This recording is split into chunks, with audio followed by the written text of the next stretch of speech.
Before we begin this story, please subscribe to Faded Truths History and leave a like.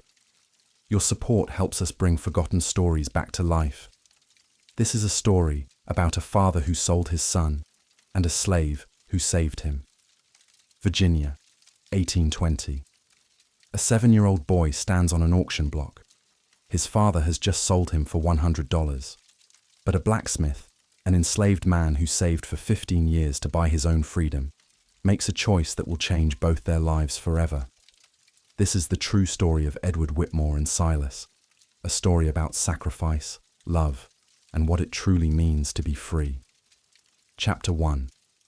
The Last Bet of a Father. They say a man's true character reveals itself when he has nothing left to lose. My father proved this wrong. Charles Whitmore had nothing left, and still he managed to sink lower. My name is Edward Whitmore, and I am 7 years old. It's April 1820, and I'm standing on an auction block in Richmond, Virginia, watching my father count money with the same concentration he used to reserve for his card games. Except this time, the money isn't his winnings. It's the price someone just paid for me. But to understand how I ended up here, how the son of one of Virginia's most prominent planters ended up being sold like property, I need to take you back. Back to when I was 4 years old, when our world still looked perfect from the outside, even as it was rotting from within. Part 1. The Gilded Cage, 1817. I was 4 years old in the spring of 1817, and I thought I lived in paradise.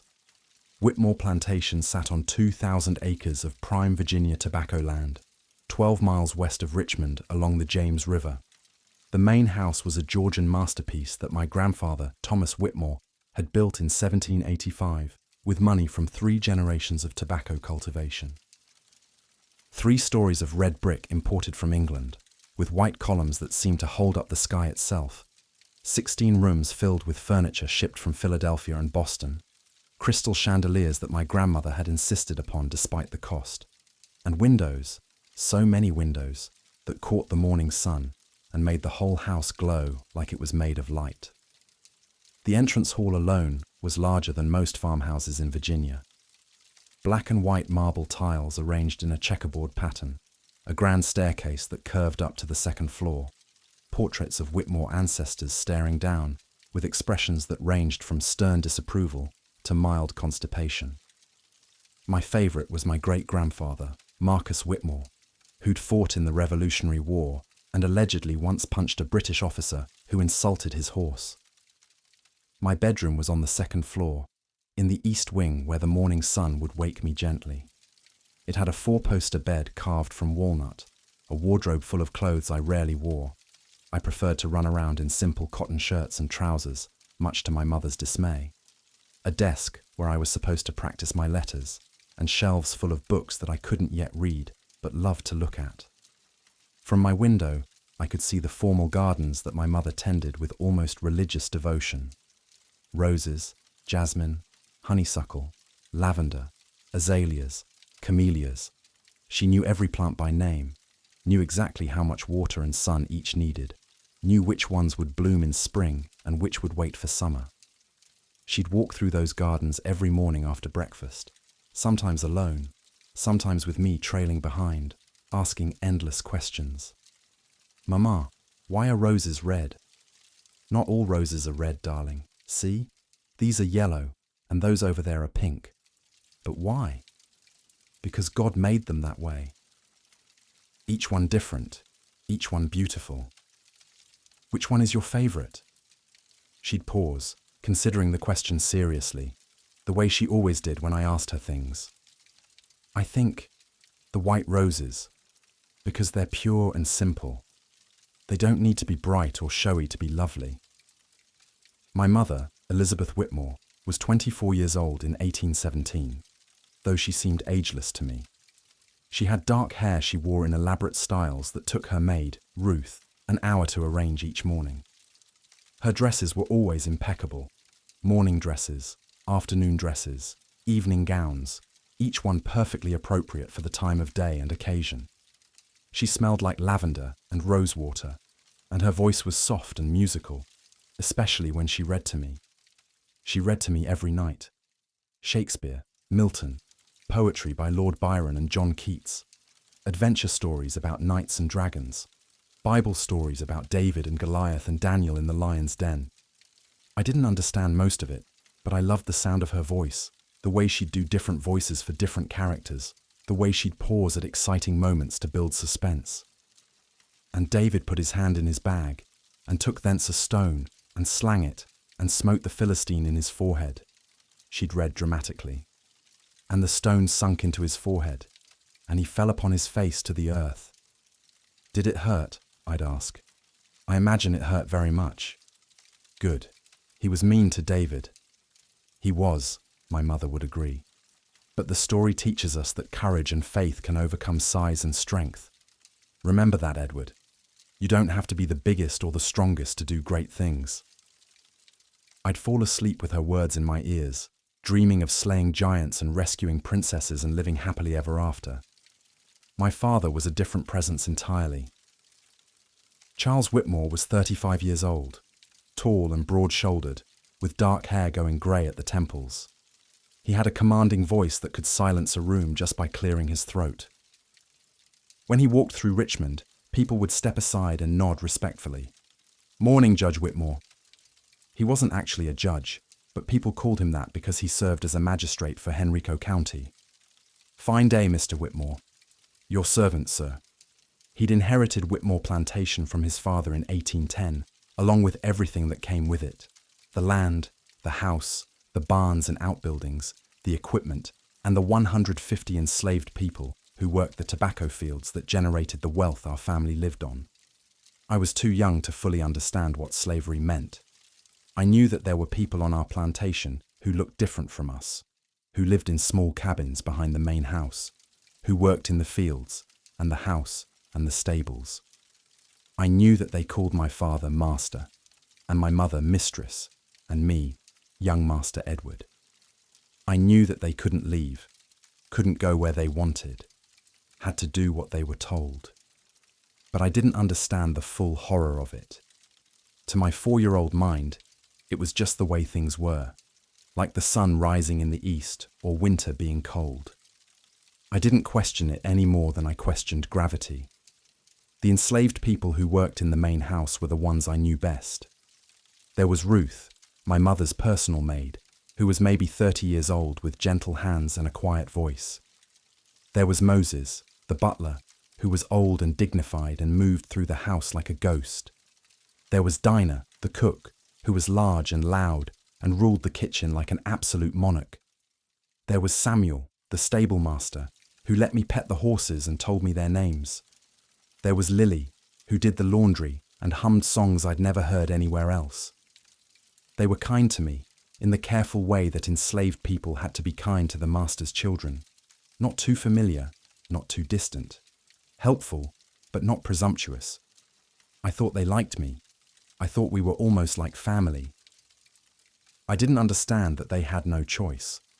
My father wasn't interested in the day-to-day management of the plantation. He'd hired an overseer, a man named Caleb Morrison, to handle that. Morrison was from North Carolina, a hard-faced man in his 40s with cold eyes and a whip on his belt. He rode through the tobacco fields every day, watching the enslaved people work, shouting orders, occasionally using that whip when someone moved too slowly or took too long a break. I was afraid of Morrison. Even at 4, I could sense something mean in him, something that enjoyed causing pain. I'd stay far away from him when he came to the main house to report to my father. "Crop's looking good, Mr. Whitmore. Should have a fine yield this year if the weather holds." "Excellent, Morrison. And the hands? Working as they should. Had to discipline one yesterday, Big Joe. Caught him stealing food from the smokehouse." "How many lashes?" 20. He'll think twice before stealing again." I didn't understand what 20 lashes meant then. I'd learn soon enough.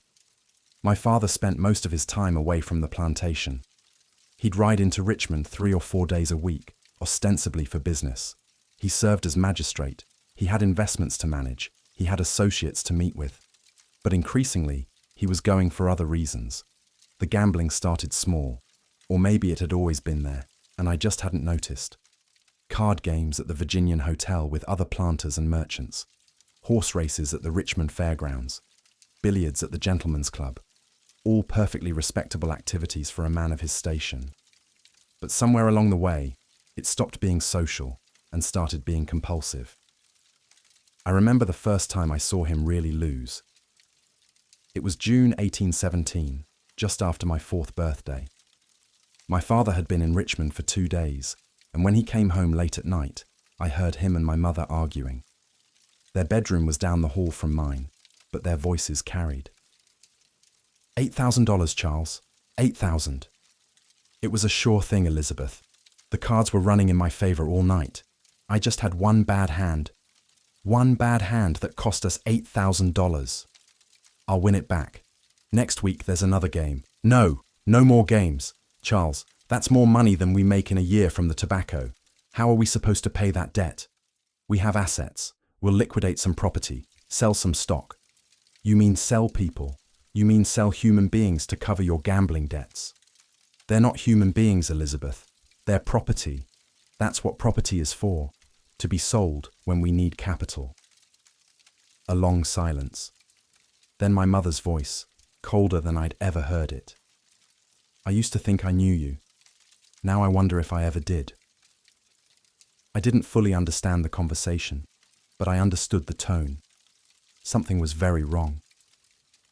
The next week, the slave traders came. I watched from my bedroom window as 50 enslaved people, men, women, children, were gathered in the front yard.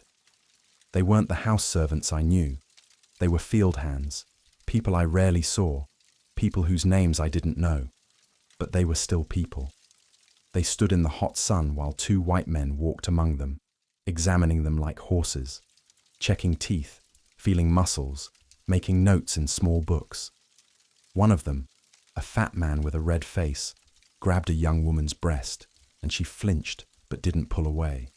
Couldn't pull away. Prime breeding age, the fat man said to his companion. Fetch a good price in Savannah. Then they were chained together, iron shackles around their ankles, connected by chains that clinked and rattled as they moved. Some were crying, some were silent. Children clung to their mothers. Men stood with faces like stone, betraying no emotion because showing emotion could get you beaten. My father stood on the front porch, watching impassively as the slave traders counted out money. I couldn't hear the amount, but I saw the thick stack of bills change hands. Then the slave traders led them away, down the long oak-lined drive that led to the main road. 50 people, chained together, walking toward an uncertain future in Georgia or Alabama, or the deep South where slavery was even more brutal than in Virginia. I watched until they disappeared from view. That night, my mother didn't read to me. She sat in her room with the door closed, and I could hear her crying. Part 2. The Descent, 1817 to 1818. After that first sale, something changed in my father. Or maybe it didn't change. Maybe I just started noticing what had always been there. He became distant, preoccupied. When he was home, he was in his study, door closed, working on accounts and correspondence. When he came out for meals, he barely spoke. He'd eat quickly, then disappear back into his study or announce he was going to Richmond. Business, he'd say curtly when my mother asked where he was going. But it wasn't business. Even I could tell that much. The house started changing. Subtle things at first. A painting missing from the hallway. Sent out for cleaning, my mother said when I asked.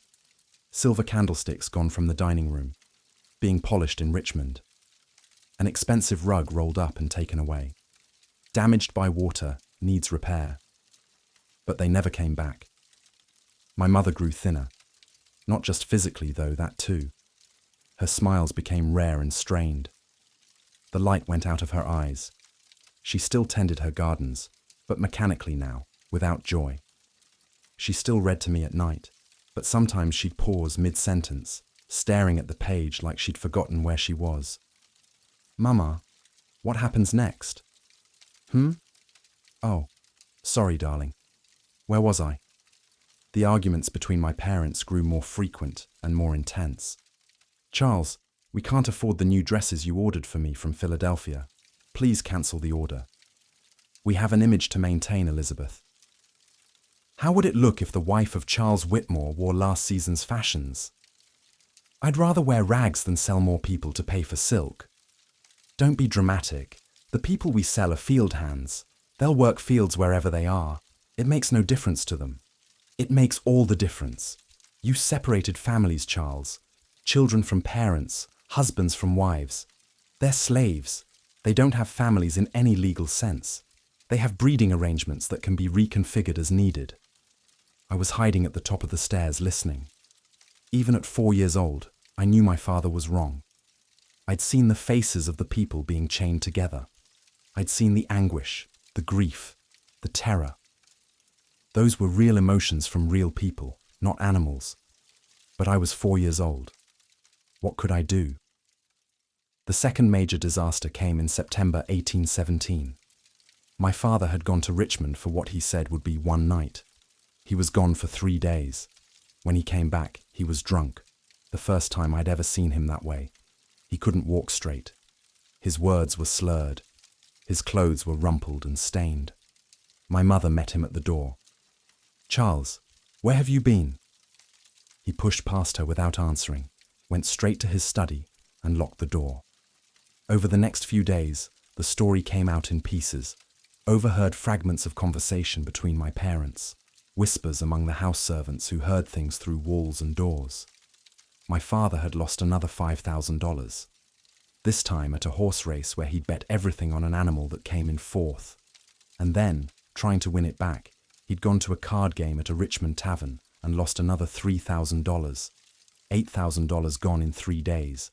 To cover it, he sold 30 more enslaved people, including Samuel, the stable master who'd been kind to me, including Lily, who hummed while doing laundry, including families, actual family units with parents and children who'd lived together in the same cabin.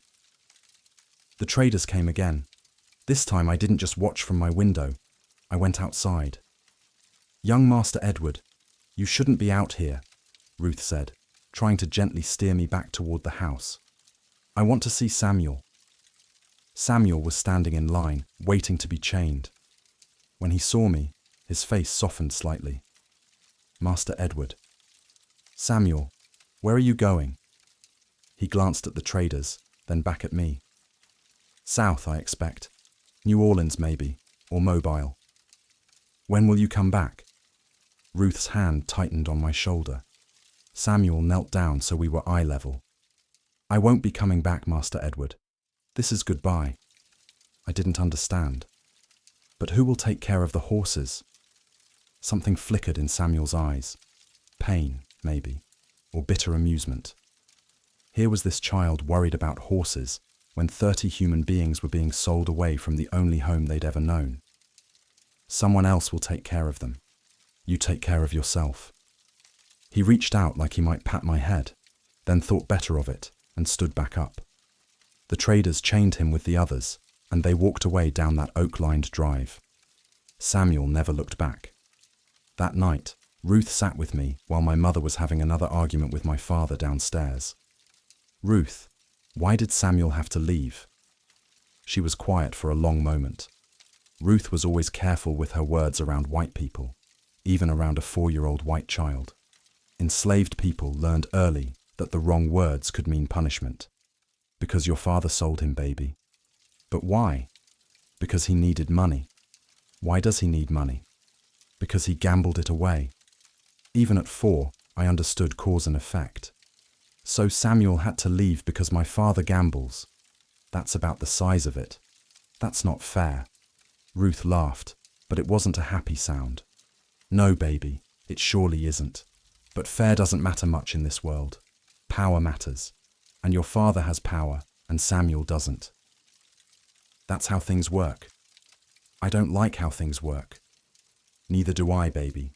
Neither do I." Part 3. My mother's final days. Winter 1817 to spring 1818.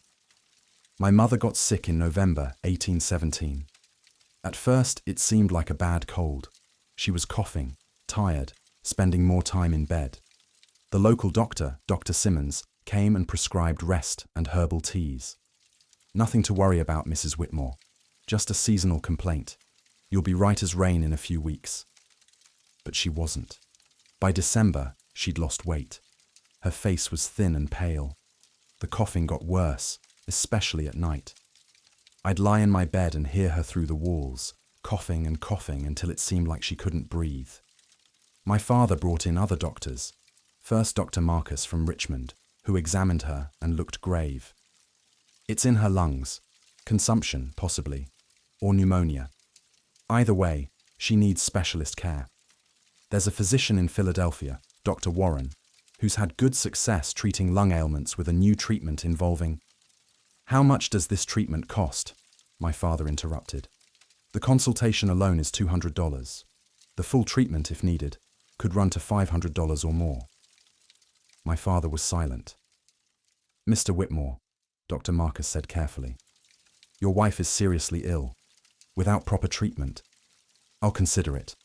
Thank you for coming. But he didn't consider it. He couldn't afford $500 for treatment. He'd gambled away the money that could have saved my mother's life. Instead, he tried cheaper remedies. Patent medicines from the apothecary, bloodletting, herbal poultices, home remedies suggested by well-meaning neighbours. Nothing worked. By January 1818, my 5th birthday, my mother was bedridden. She was so thin her bones showed through her skin. Her breathing was a horrible wet rattle. Blood flecked her lips when she coughed. I spent every possible moment in her room. Ruth tried to keep me away. Let your mama rest, baby. But my mother wanted me there. Let him stay, she'd whisper. I want to see my boy. I'd sit in the chair beside her bed, holding her hand, which felt like bird bones wrapped in paper-thin skin. Edward, she'd say during her more lucid moments. My sweet boy. You're going to grow up to be a good man. I know you will. Yes, Mama. Promise me something. Anything. Promise me you won't become like your father. Promise me you'll be kind. You'll be honest. You'll treat people, all people, with dignity and respect. I didn't fully understand what she meant, but I understood it was important. I promise, Mama. You have a good heart, Edward. Don't let the world harden it. Don't let cruelty and injustice make you cruel and unjust in return. Stay good. I'll stay good, Mama. She'd smile weakly, then close her eyes, exhausted by the effort of speaking. My father barely visited her. He'd stand in the doorway for a moment, ask Ruth how she was. About the same, Master. Then leave again. He couldn't face what was happening. Couldn't face that his wife was dying. At least partly because he'd gambled away the money that could have saved her. On March 15th, 1818, my mother called me to her bedside. It was late afternoon, and the light through the windows was golden and soft. Edward. Her voice was barely a whisper. I leaned close. I'm here, Mama. I want you to know. I'm not afraid. I'm going to be with God, and I'll be watching over you always. Don't go, Mama. Please don't go. It's not a choice, darling. But even when you can't see me, I'll be there. In the garden. In the books we read together. In your heart. Always. She squeezed my hand with what little strength she had left. I love you more than all the stars in the sky. I love you too, Mama. She closed her eyes. And then, very gently, very quietly, she stopped breathing. I didn't understand at first. I thought she'd fallen asleep. But Ruth, who'd been sitting in the corner, came over and gently checked my mother's pulse. She's gone, baby. Your mama's gone. Gone where? To heaven. She's at peace now. I looked at my mother's face. She looked peaceful. It was true. The lines of pain that had creased her face for months were smoothed away. She looked younger, almost like the mother I remembered from before the sickness. But she was still gone. Ruth held me while I cried. My father, when he was finally found and told the news, stood at the bedroom door for a moment, his face unreadable. "I see. Make the arrangements, Ruth. We'll bury her in the family plot tomorrow." Then he left. That night, I heard him in his study, not crying, not grieving, but shuffling papers, opening and closing drawers, doing accounts.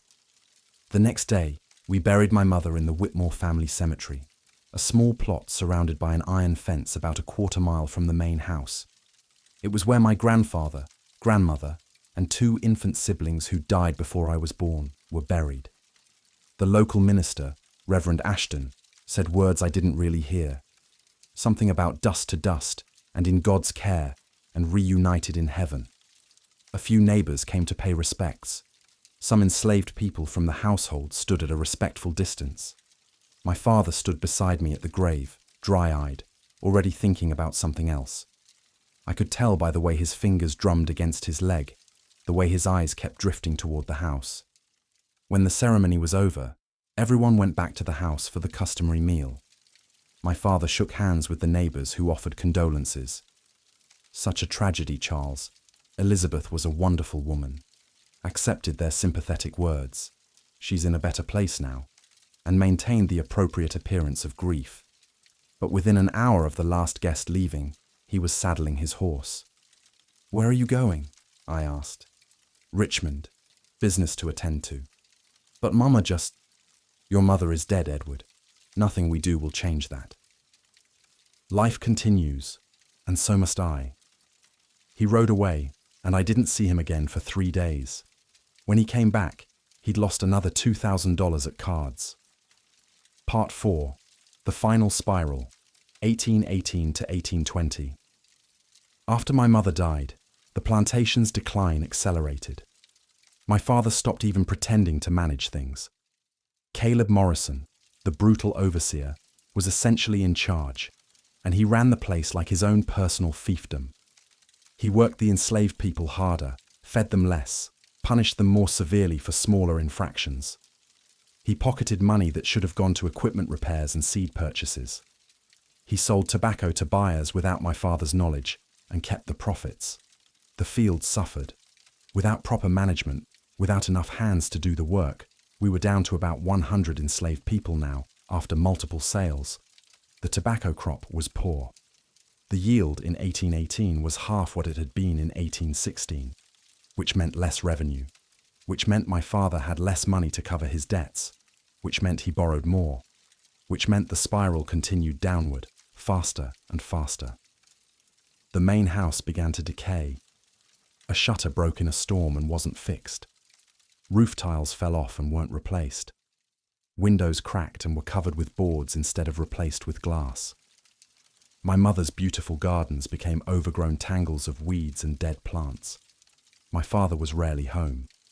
He'd spend 5 or 6 days a week in Richmond, coming back only when he needed more money or needed to sign papers authorizing another sale of people or property. When he was home, he was usually drunk. He'd sit in his study with a bottle of whiskey, door locked, not speaking to anyone. Sometimes I'd hear him talking to himself, or maybe to my mother's ghost. "I'm sorry, Elizabeth. I tried. I really tried. But the cards, the goddamn cards." I was 5, then 6 years old, essentially alone in a crumbling mansion. The enslaved people who still worked in the house did their best to care for me, but they were afraid. Afraid of Morrison, afraid of my father, afraid of being sold next. Ruth was the only constant. She'd been my mother's personal maid, and after my mother died, she took it upon herself to watch over me. She'd bring me meals, make sure I bathed and dressed properly, tell me stories to help me sleep. "Ruth, do you think my mama can see me from heaven?" "I'm sure of it, baby." "Do you think she's happy there?" Ruth was quiet for a moment. "I think she's at peace. No more pain, no more sickness, no more worry, just peace. And she's watching over you, making sure you stay safe. I miss her." "I know you do, baby. I miss her too. She was a good woman, your mama. One of the good ones." During this time, I became aware of things I'd been too young to notice before. I started understanding what slavery really meant. I watched Morrison whip a field hand named Jacob for insolence, which meant Jacob had talked back when Morrison accused him of something he didn't do. 20 lashes in the yard behind the barn, while other enslaved people were forced to watch. Jacob's back was a mass of blood and torn flesh by the end. He could barely walk. "That's what happens when you forget your place," Morrison told the assembled crowd. "You work when I tell you to work. You eat when I tell you to eat. You speak when I tell you to speak. Anyone else need a reminder?" Silence. I watched from my bedroom window, and I felt sick. That was a human being whipped like an animal because he dared to defend himself against a false accusation. I watched as families were separated. The Johnsons, father, mother, 3 children, were sold to different buyers because my father got a better price selling them individually than as a unit. The mother screamed as her children were taken away. The father stood silent, tears streaming down his face, unable to do anything. "Shut up that noise," the slave trader said, slapping the mother. "You're embarrassing yourself." I watched as young women disappeared into Morrison's cabin at night and came out the next morning with bruises and dead eyes. Everyone knew what was happening. No one could stop it. This was slavery. This was what my family's wealth was built on. The suffering of human beings who were treated as property, as things, as less than human. I started reading books from my father's library, partly because there was nothing else to do, partly because I was looking for answers. Why did the world work this way? Why was slavery allowed? Why did good people suffer while bad people prospered? I found a copy of the Bible and read about Moses leading the enslaved Israelites out of Egypt. I found books about Roman history where enslaved people rebelled against their masters. I found philosophical treatises about natural rights and human dignity. And I started to understand what we were doing was wrong. It had always been wrong. And all the justifications that enslaved people were inferior, that they were better off enslaved than free, that slavery was ordained by God, were lies we told ourselves to feel better about our cruelty. But I was 6 years old. What could I do with this knowledge? I was completely powerless, completely dependent on my father, completely trapped in a system I couldn't change. By 1819, my father's debts had become catastrophic. He owed money to dozens of creditors, other planters he'd borrowed from, Richmond merchants who'd extended credit, banks that had given him loans secured against the plantation. The total was over $15,000, a staggering sum, more than most people would earn in a lifetime. The creditors began demanding payment. First came polite letters, then came personal visits, then came lawyers with legal documents threatening lawsuits and foreclosure. My father tried to negotiate, to buy time, to refinance the debts at higher interest rates. But no one would lend him more money. His reputation as a compulsive gambler had spread throughout Virginia. He was a bad risk. Everyone knew it. In October 1819, the court ordered Whitmore Plantation sold to satisfy his debts. Everything would go to auction. The land, the buildings, the equipment, the furniture, and the 40 remaining enslaved people. The auction was scheduled for April 14th, 1820. My father received the news with strange calm. He sat in his study, holding the court order, reading it over and over. "Father?" I stood in the doorway, afraid to come closer. He looked up, and for a moment, I saw something in his eyes that might have been regret. Or maybe it was just self-pity. "It's over, Edward. Everything my father built, everything his father built before him. 3 generations of Whitmores, and I'm the one who destroyed it all. What will happen to us? I'm going to New Orleans. There are opportunities there for a man willing to start over. When do we leave?" He set down the court order and looked at me directly for the first time in months. "Edward, you can't come with me." The words didn't make sense at first. "What?" "I'm going alone. I can't afford to take care of a child. I'll be living in boarding houses, spending my days trying to rebuild capital. That's no life for a boy." But where will I go? I've been negotiating with the Henderson family in Richmond. They need a houseboy. In exchange for your service until age 21, they'll provide room and board and basic education. It's a good arrangement. You're sending me away. My voice was very small.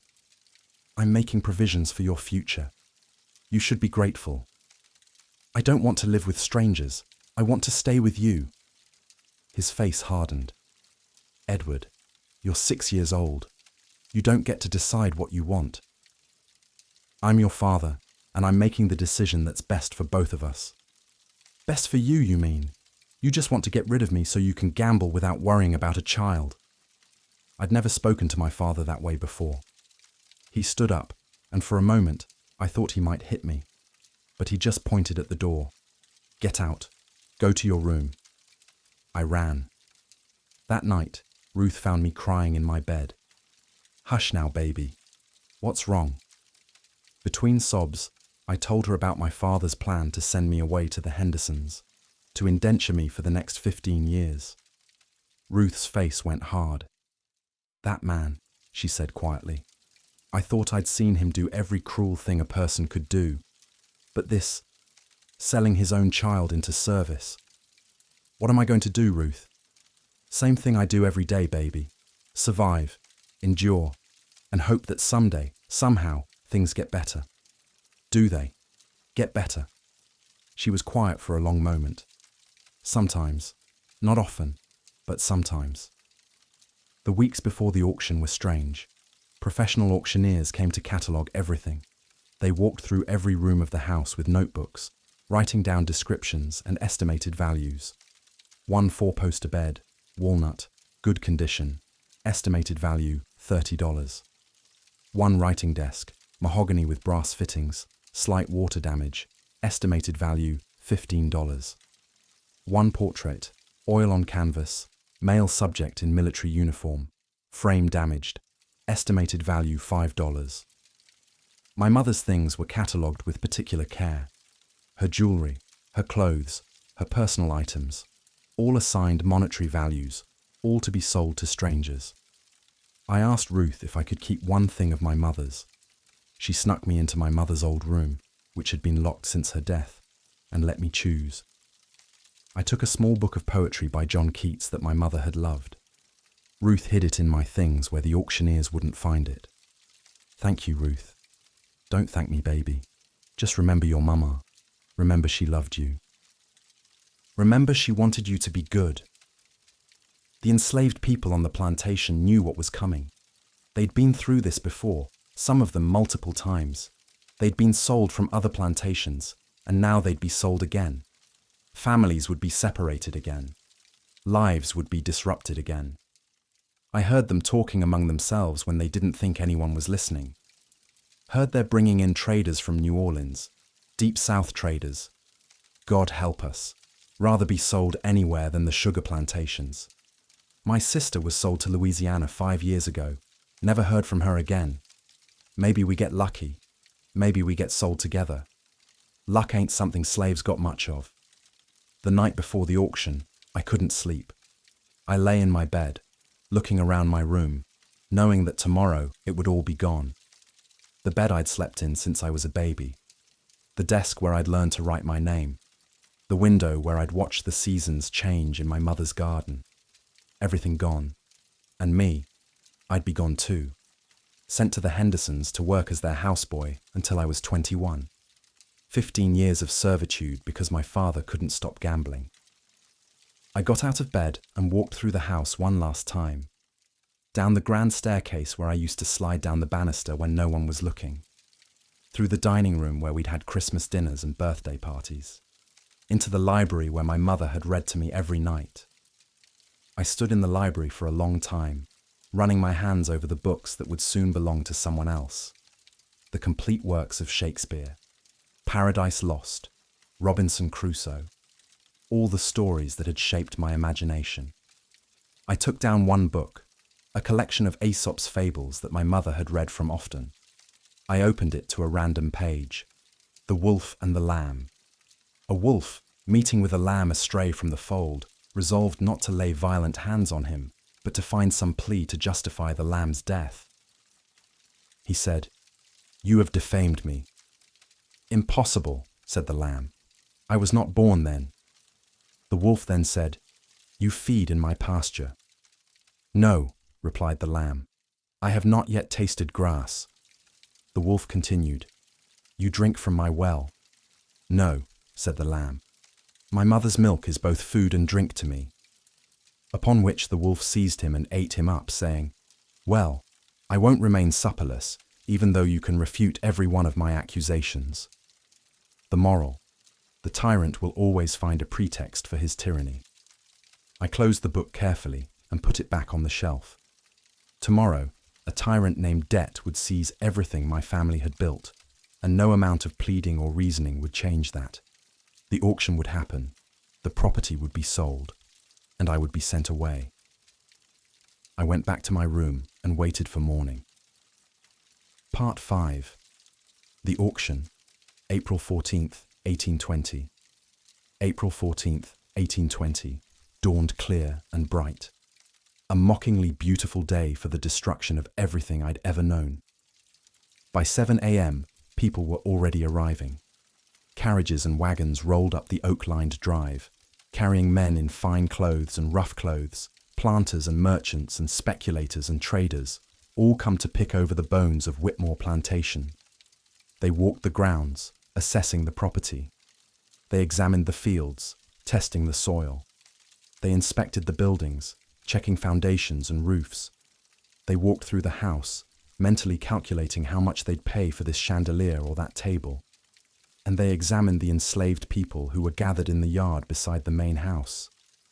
40 human beings, ranging from elderly Moses the butler to a baby girl barely 6 months old. They stood in the morning sun while potential buyers walked among them like they were cattle at a market. "Let me see your teeth, boy. Open up. Good, strong. You'll fetch a decent price." "How old are you, gal?" 22. "Had any children?" 3. "Good breeder then." "This one's too old." "What use is an old slave?" "Can't work, just eats food until he dies." I watched from the second-floor window, feeling sick. These were people I'd known my entire life. Moses had taught me the names of the constellations. Dinah had snuck me extra cake on my birthdays. Samuel had let me ride the horses. Ruth had held me when I cried. Now they stood in chains, waiting to be sold. The auction was scheduled to begin at 9 a.m. The auctioneer, a loud man with a red face named Bartholomew Price, set up his podium on the front porch of the main house. A clerk sat beside him with ledger books to record the sales. "Gentlemen," Price's voice boomed across the yard, silencing the crowd. "Welcome to the public auction of Whitmore Plantation and all associated properties. We have a full day ahead, so let's proceed efficiently." He pulled out a sheet of paper and began reading. By order of the Henrico County Court, pursuant to judgment in the matter of Roberts versus Whitmore, Callaway versus Whitmore, and several other creditors, we will now auction all real and personal property belonging to Charles Whitmore, Esquire, to satisfy outstanding debts totaling $14,847. My father stood off to the side, trying to maintain some dignity. But everyone knew what this was: a public humiliation. The fall of a prominent Virginia family, brought low by gambling and debt. "Lot 1, Price announced. 2,000 acres of prime tobacco land along the James River, including all buildings, structures, and improvements. Gentlemen, this is some of the finest soil in Virginia. Starting bid, $8,000. The bidding was rapid. Various men called out numbers, competing for the land that had been in my family for 3 generations. 8,000, 8,500, 9,000, 10,000. The price climbed higher. Land was valuable, even mismanaged land. "Sold," Price finally called. "To the consortium of Mr. Thomas Ballard, Mr. James Preston, and Mr. Robert Cavendish for $12,000. 3 Richmond merchants had bought my family's plantation. They'd divide it up, resell the parcels, and make a tidy profit.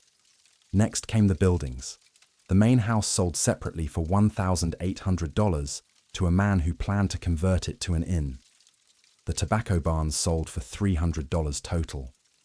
The overseer's house, Morrison's cabin, sold for $75. Then came the furniture and personal property. Lot 15, one complete dining room set, table, chairs, sideboard, mahogany construction, fine craftsmanship. The table where my family had eaten meals for 3 generations went for $45. Lot 22, one crystal chandelier, French manufacture. The chandelier that had scattered rainbows across the entrance hall went for $80. Lot 30, portrait collection, various Whitmore family ancestors. My great-grandfather Marcus, the Revolutionary War hero, sold for $3. The buyer probably just wanted the frame. Everything went. My mother's writing desk, my father's library books, the dishes we'd eaten from, the linens we'd slept on. All of it scattered to different buyers, the physical remnants of our family life divided up and carted away. I watched it all from my window, feeling numb. How could a life, a family, a history just disappear? How could everything be reduced to auction lots and dollar amounts? By noon, all the property was sold, which meant it was time for the part of the auction I'd been dreading most. "Gentlemen," Price called out, "we now proceed to Lot 41, 40 slaves, various ages and skills. We'll sell them in groups and individually as appropriate." The 40 enslaved people were brought forward, still chained together. Price began describing them like they were horses or furniture. First up, one prime male field hand, name of Caesar, age 28, 6 feet tall, 200 pounds, excellent physical condition, no history of running away or troublemaking. Who'll start the bidding at $800? The bidding was brisk. Caesar, a man who'd worked the tobacco fields for years, who had a wife and 2 children, sold for $1,100 to a planter from Petersburg. His wife and children, sold separately an hour later, went to a trader from Alabama. Caesar didn't make a sound as he was separated from his family. He just closed his eyes, and I saw his lips moving. Praying, maybe, or cursing God, or saying goodbye to people he'd never see again. One by one, they were sold. Big Joe, the man Morrison had whipped for stealing food, went for $950 to a tobacco planter. Dinah the cook, despite being old at 52, went for $600 to a Richmond restaurant owner.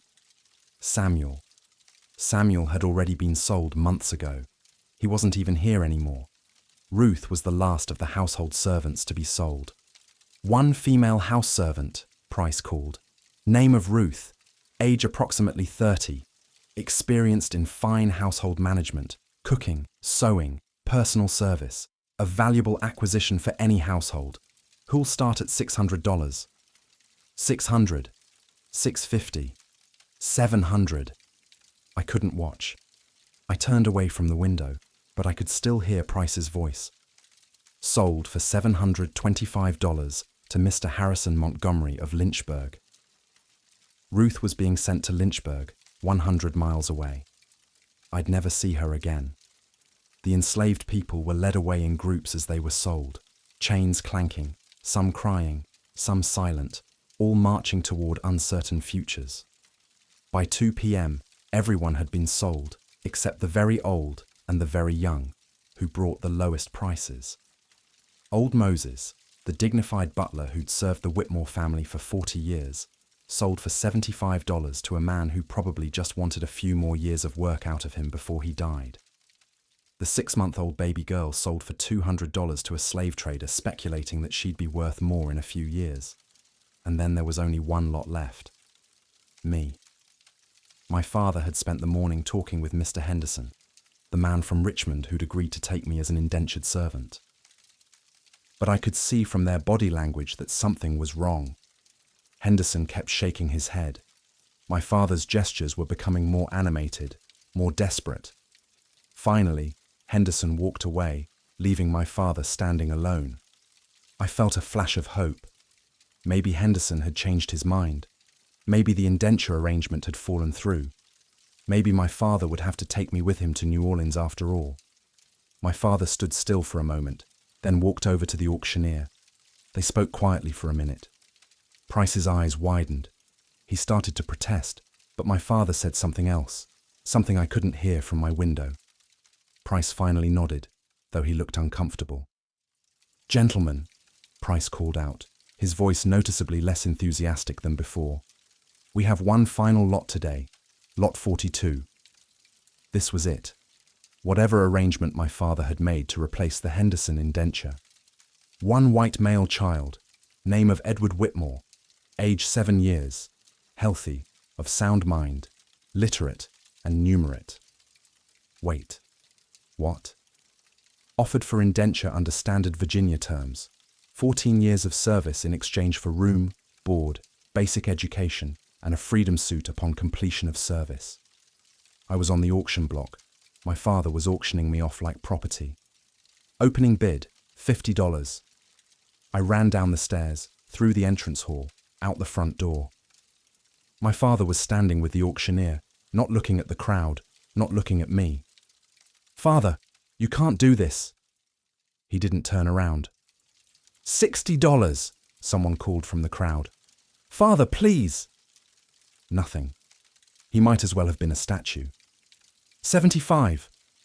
I looked out at the crowd. Dozens of strange men, any one of whom might buy me. Would I go to a farm, a merchant's shop, a tradesman's workshop? Would I be treated well or badly? Would I be fed adequately or starved? Would I be safe or would I be hurt? 80. Father, I'm sorry for whatever I did wrong. Please don't send me away. Still nothing. 90. I was crying now, not caring who saw. I was 7 years old, and my father was selling me to strangers. 100. The voice came from the back of the crowd. Everyone turned to see who'd bid. I couldn't see through my tears. $100, Price called. Do I hear 110? Silence. Going once at $100. More silence. Apparently, a white child's indenture wasn't worth more than $100 to this crowd. Going twice. Please let Henderson change his mind. Please let someone stop this. Please let this be a nightmare I'll wake up from. Sold, for $100 to the gentleman in the back. My father immediately walked over to Price, presumably to collect his money. He didn't look at me, didn't say goodbye, didn't acknowledge my existence. He'd sold me for $100 and couldn't even meet my eyes. Price's assistant, a young man with ink-stained fingers, came over and took my arm. "Come on, son. Let's see who bought your papers." He led me through the crowd, past men who stared at me with mixtures of curiosity and pity. Poor kid. Sold by his own father. What kind of man does that? We reached the back of the crowd, and I saw the man who'd bid on me. He was black.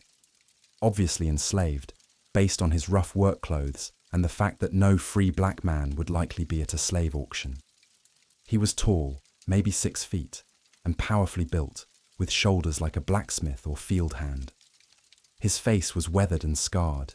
His hands were massive and covered in old burn marks, and his eyes held the saddest expression I'd ever seen, like he'd witnessed every cruelty the world had to offer and was still somehow surprised when people managed to invent new ones. "I'm Silas," he said quietly, his voice a deep rumble. "I'm a blacksmith at Master Thornton's plantation, about 15 miles east of here." I couldn't process what was happening. A slave had bought me. How can you buy me? You're enslaved? Yes. But Master Thornton gave me permission to make this purchase. Been saving money for 15 years, doing extra work, selling items I make in the forge during my free time. Had $127 saved. Just spent $100 of it on you. Why? The question came out as barely a whisper. Silas knelt down so we were eye level. Because I stood here this morning and watched your father sell human beings to pay his gambling debts. Watched families torn apart. Watched people sold south where they'll be worked to death in the rice fields and sugar plantations. And I thought, this man is evil.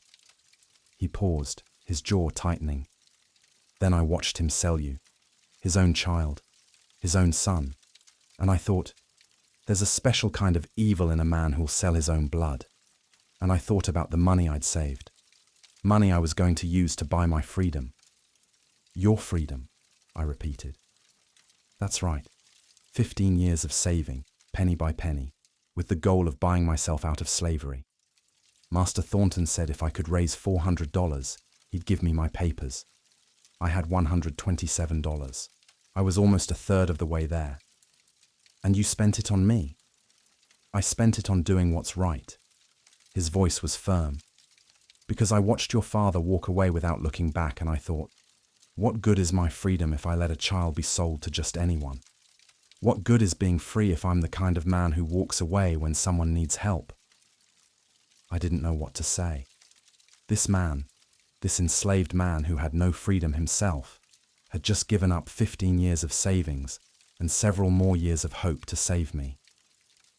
I don't understand, I whispered. Neither do I, entirely, Silas admitted. But my mother, God rest her, used to tell me, Silas, being a good man ain't about being free or enslaved.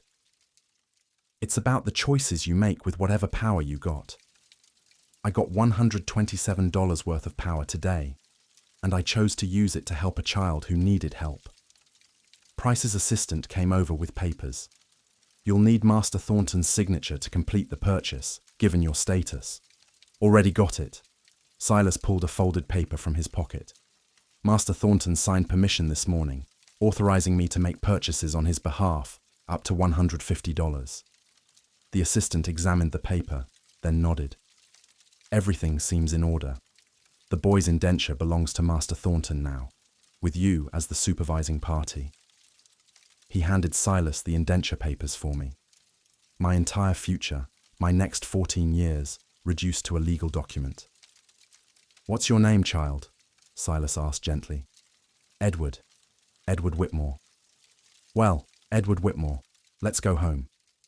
He stood up and held out his hand. I looked at it.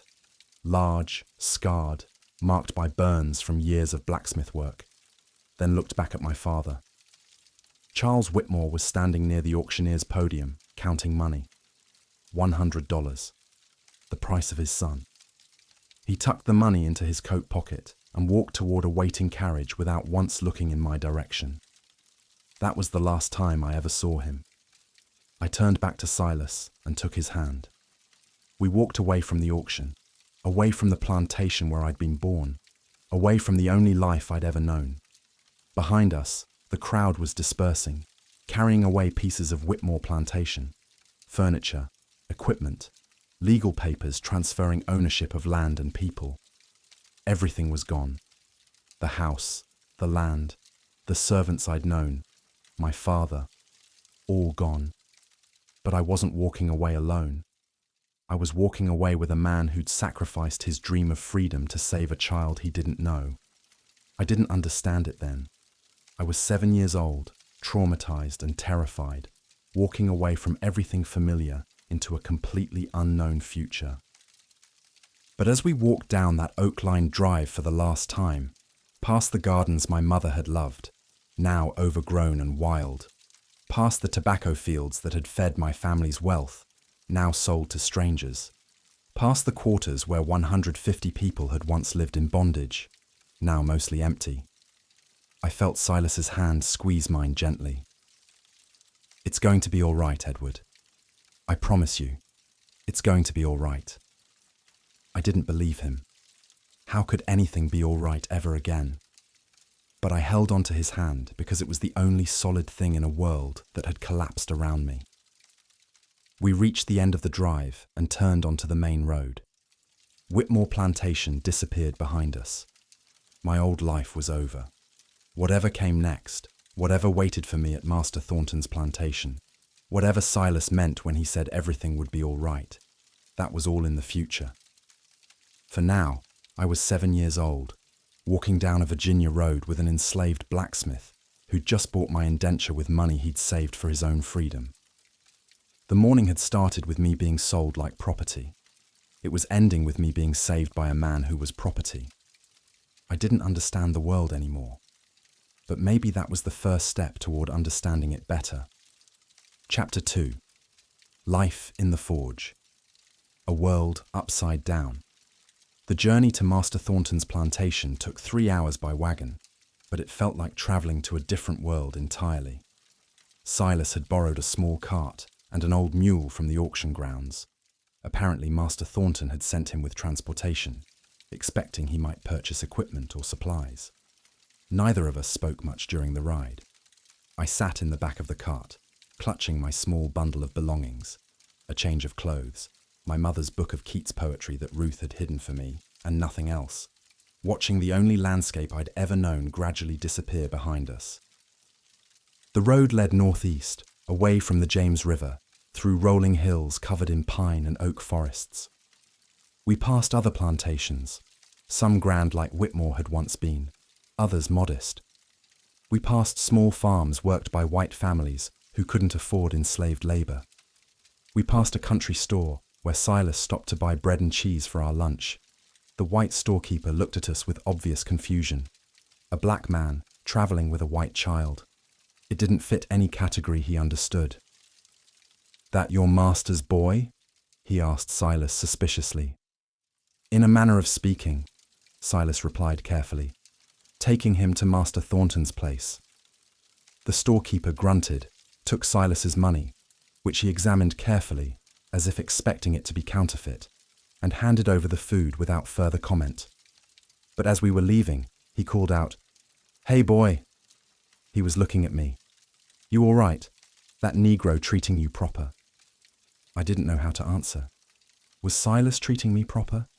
He'd bought me, fed me, was taking me to an uncertain future. But he'd also been kinder to me in one day than my father had been in months. "Yes, sir," I said finally.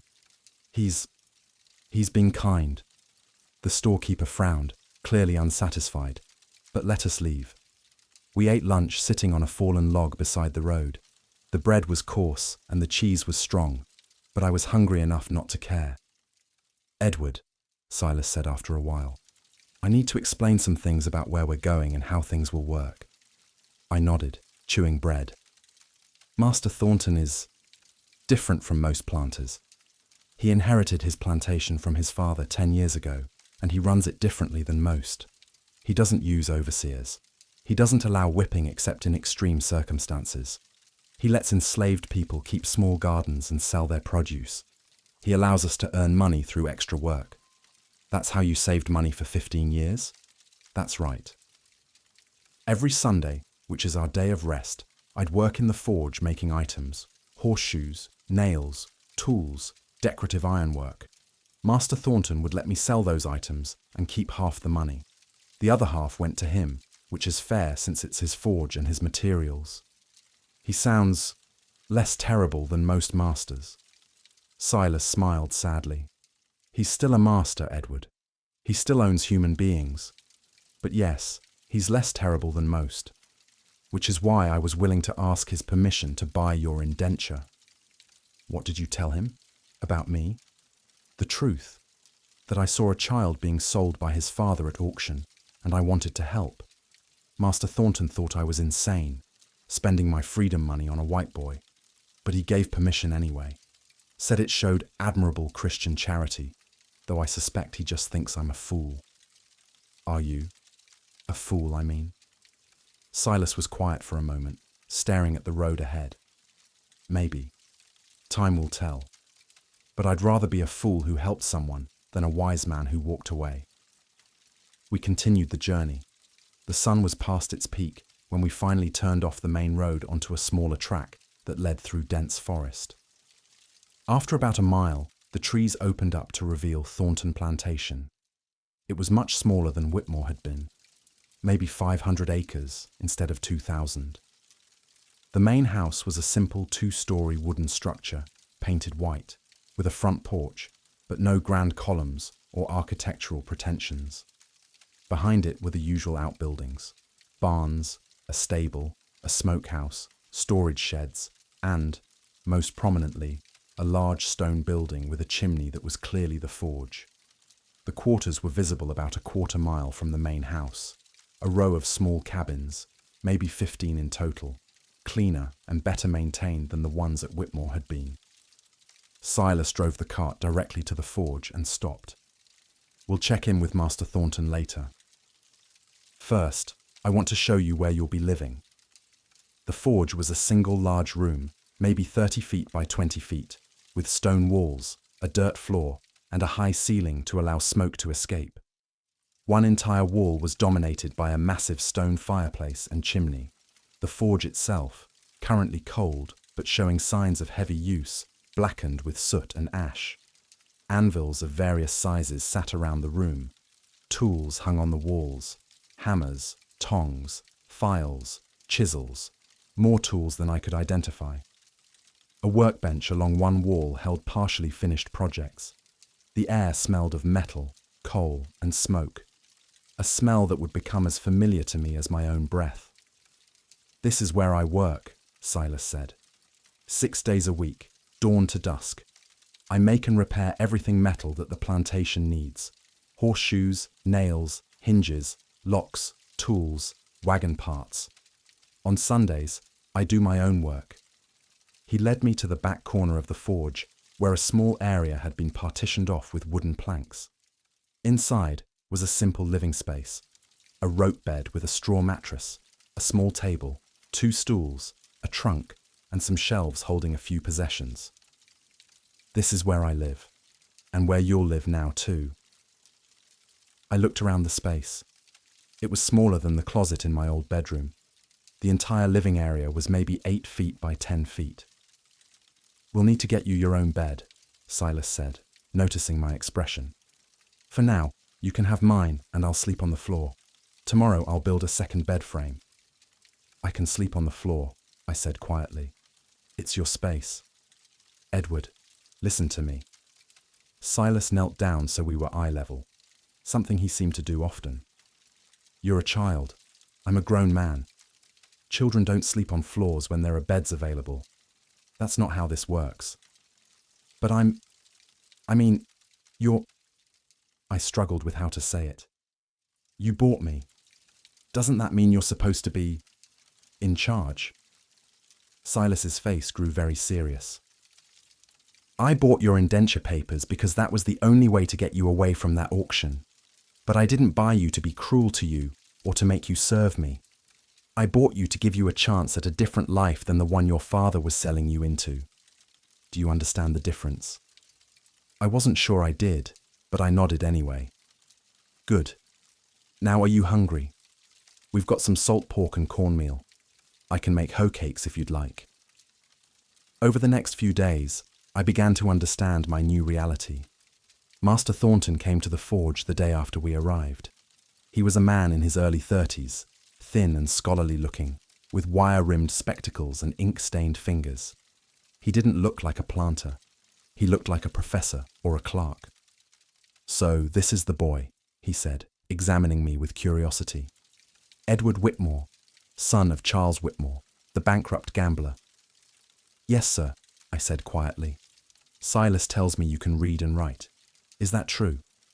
"Yes, sir. My mother taught me." "Excellent. Literacy is valuable. Silas, the boy's indenture runs until age 21, correct?" "Yes, Master Thornton." "And you intend to train him in blacksmithing?" "If he's willing and able to learn, yes."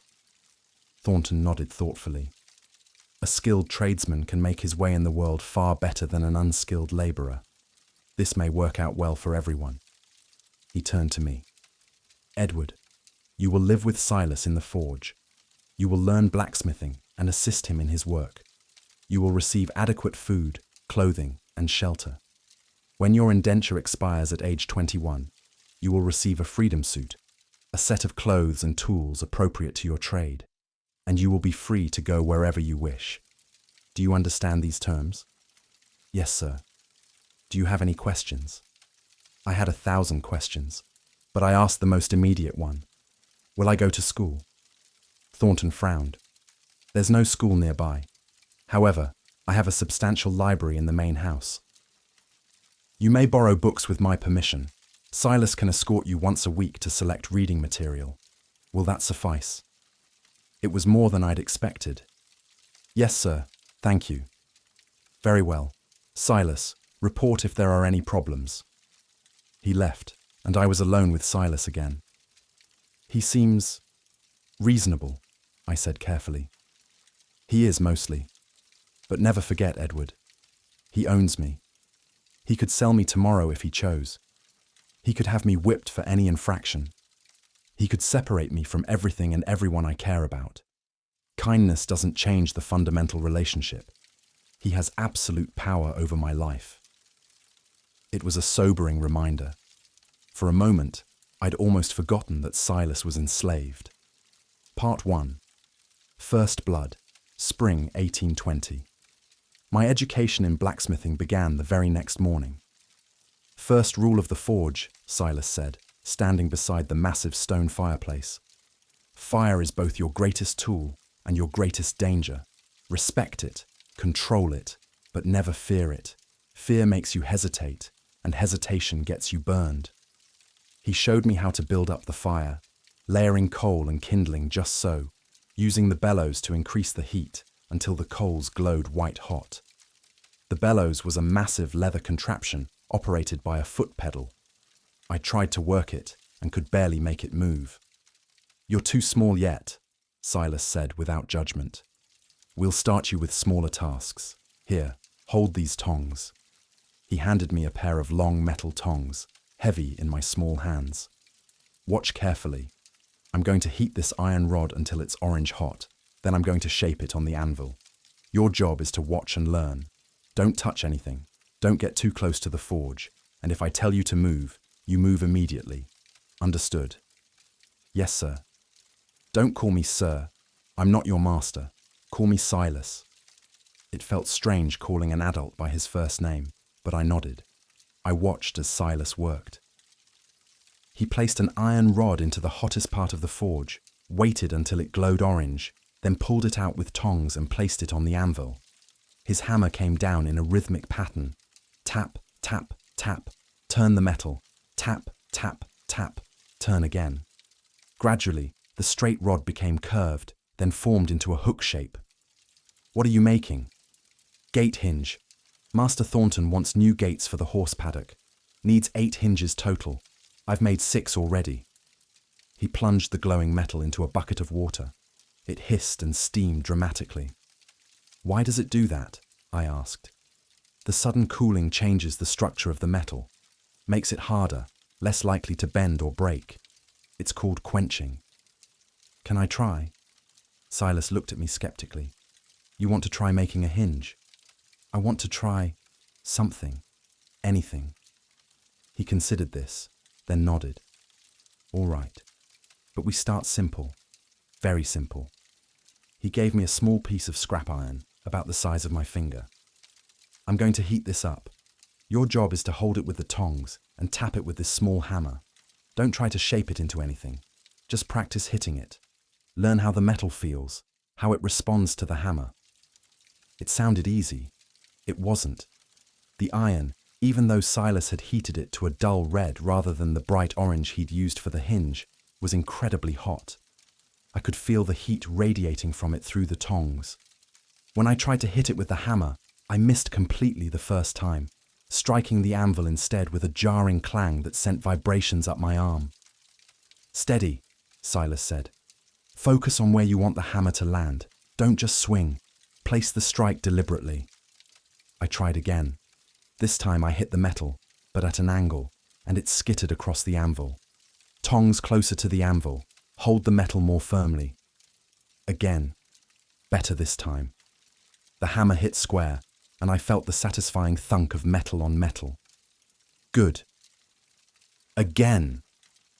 I was so focused on hitting the metal that I didn't notice how close my left hand had drifted to the hot iron. Not until Silas suddenly grabbed my wrist and yanked it back. "Careful! You were about to—" But it was too late. My knuckle had brushed against the hot metal for just a fraction of a second, but it was enough. Pain exploded across my hand, sharp and immediate. I dropped the tongs with a clatter and clutched my hand, trying not to cry. I was 7 years old and determined to be brave, but God, it hurt. Silas immediately pulled me over to the water bucket. "Put your hand in, now." I plunged my burned hand into the cold water. The relief was instant, but the pain was still intense.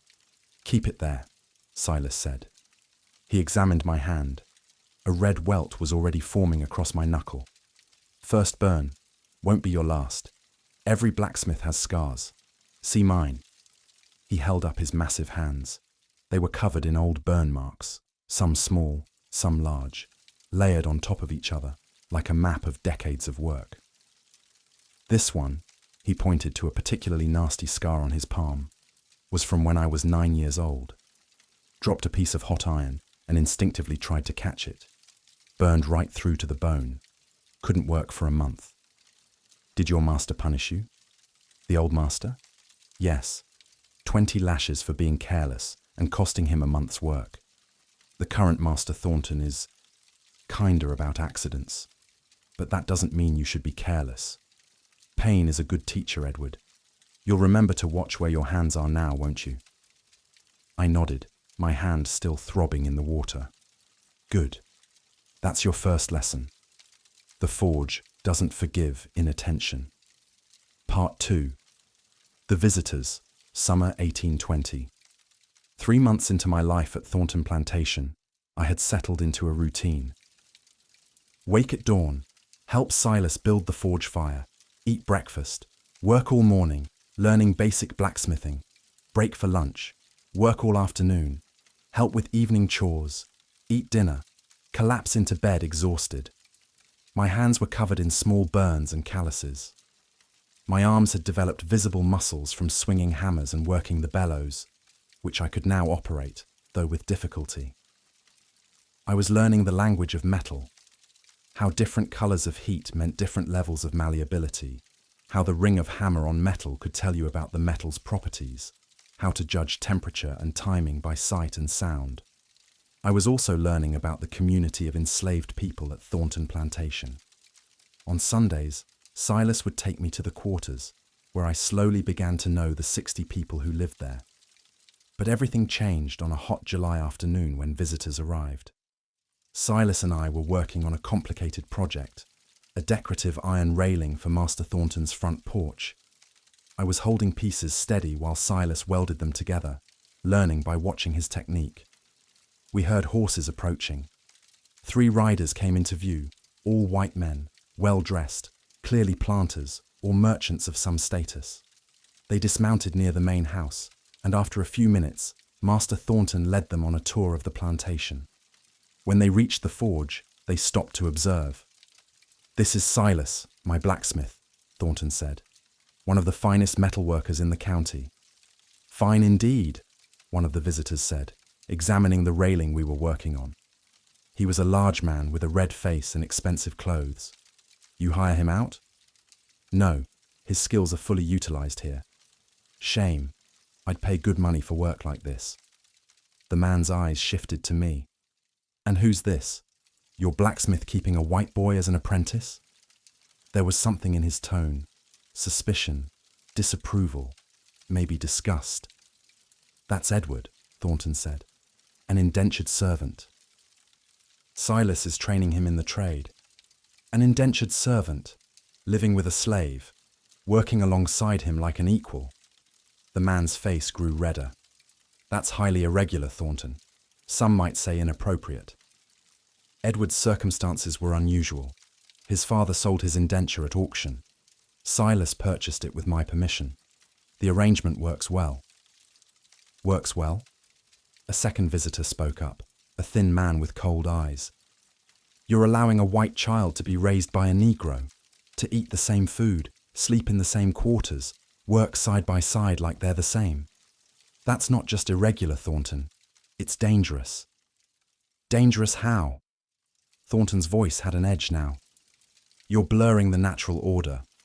Whites and Negroes have their proper places. When you mix them like this, especially children, you create confusion about hierarchy. The boy will grow up thinking slaves are his equals. That kind of thinking leads to abolitionism, to slave rebellions, to chaos." Silas had stopped working. He stood very still, his face carefully blank. but I could see the tension in his shoulders. "Gentlemen," Thornton said coolly, "I appreciate your concern, but how I manage my property, both my slaves and my indentured servants, is my business. Edward is receiving excellent training in a valuable trade. That's all that matters." "Your business affects all of us," the red-faced man said. "If word spreads that you're allowing a white boy to live like a slave, people will talk. It reflects poorly on all plantation owners in the county." "Let them talk." The thin man stepped closer to me. "Boy, what's your name?" "Edward Whitmore, sir." "And you're happy living here, with this Negro?" I glanced at Silas, then back at the man. "Silas is teaching me blacksmithing, sir. He's a good teacher." "That's not what I asked. Are you happy living like a slave, sleeping in slave quarters, eating slave food?" The question was a trap. Any answer I gave would be wrong. "I'm learning a trade, sir. That's what my indenture is for." "Answer the question, boy. Are you happy?" Silas spoke quietly. "The boy is answering your question, sir. Perhaps you don't like the answer." The thin man's head snapped towards Silas. "Did I give you permission to speak, boy?" "No, sir." "Then keep your mouth shut. You may have fooled Thornton into thinking you're something special, but you're just a slave. Remember your place." The air in the forge seemed to freeze. I'd never heard anyone speak to Silas that way. At Thornton Plantation, he was respected, valued. This man was treating him like property, like something less than human. "Gentlemen," Thornton said firmly, "I think this tour is concluded. Let me escort you back to the main house." But the red-faced man wasn't done. He walked over to the railing we'd been working on, examining it closely. Then, deliberately, he pushed it. The partially welded joints weren't fully set yet, and the whole structure collapsed with a crash. "Oops," the man said, not sounding sorry at all. "Clumsy of me. I'm sure your boy here can fix it." He emphasized the word boy in a way that made it clear he was talking about Silas, not me. The visitors left, their laughter echoing across the plantation grounds. Silas stood looking at the ruined railing. Hours of work destroyed in seconds. His hands were clenched into fists, his jaw tight. "Silas," I said quietly. "Not now, Edward." "But," I said, "not now." He'd never raised his voice to me before. I stepped back, frightened. Silas closed his eyes, taking deep breaths. When he opened them again, his face was back to its usual calm expression, but I could see the effort it took. "I'm sorry, Edward. I shouldn't have yelled at you. You didn't do anything wrong." "Who were those men?" "Neighbors, fellow planters. The red-faced one is Mr. Whitfield. Owns a plantation about 10 miles south. Reputation for being especially cruel to his slaves. The thin one is Mr. Carstairs. Not as cruel, but just as convinced of his racial superiority." Why did they hate seeing us work together? Silas sat down on his work stool, suddenly looking very tired. Because it challenges their worldview.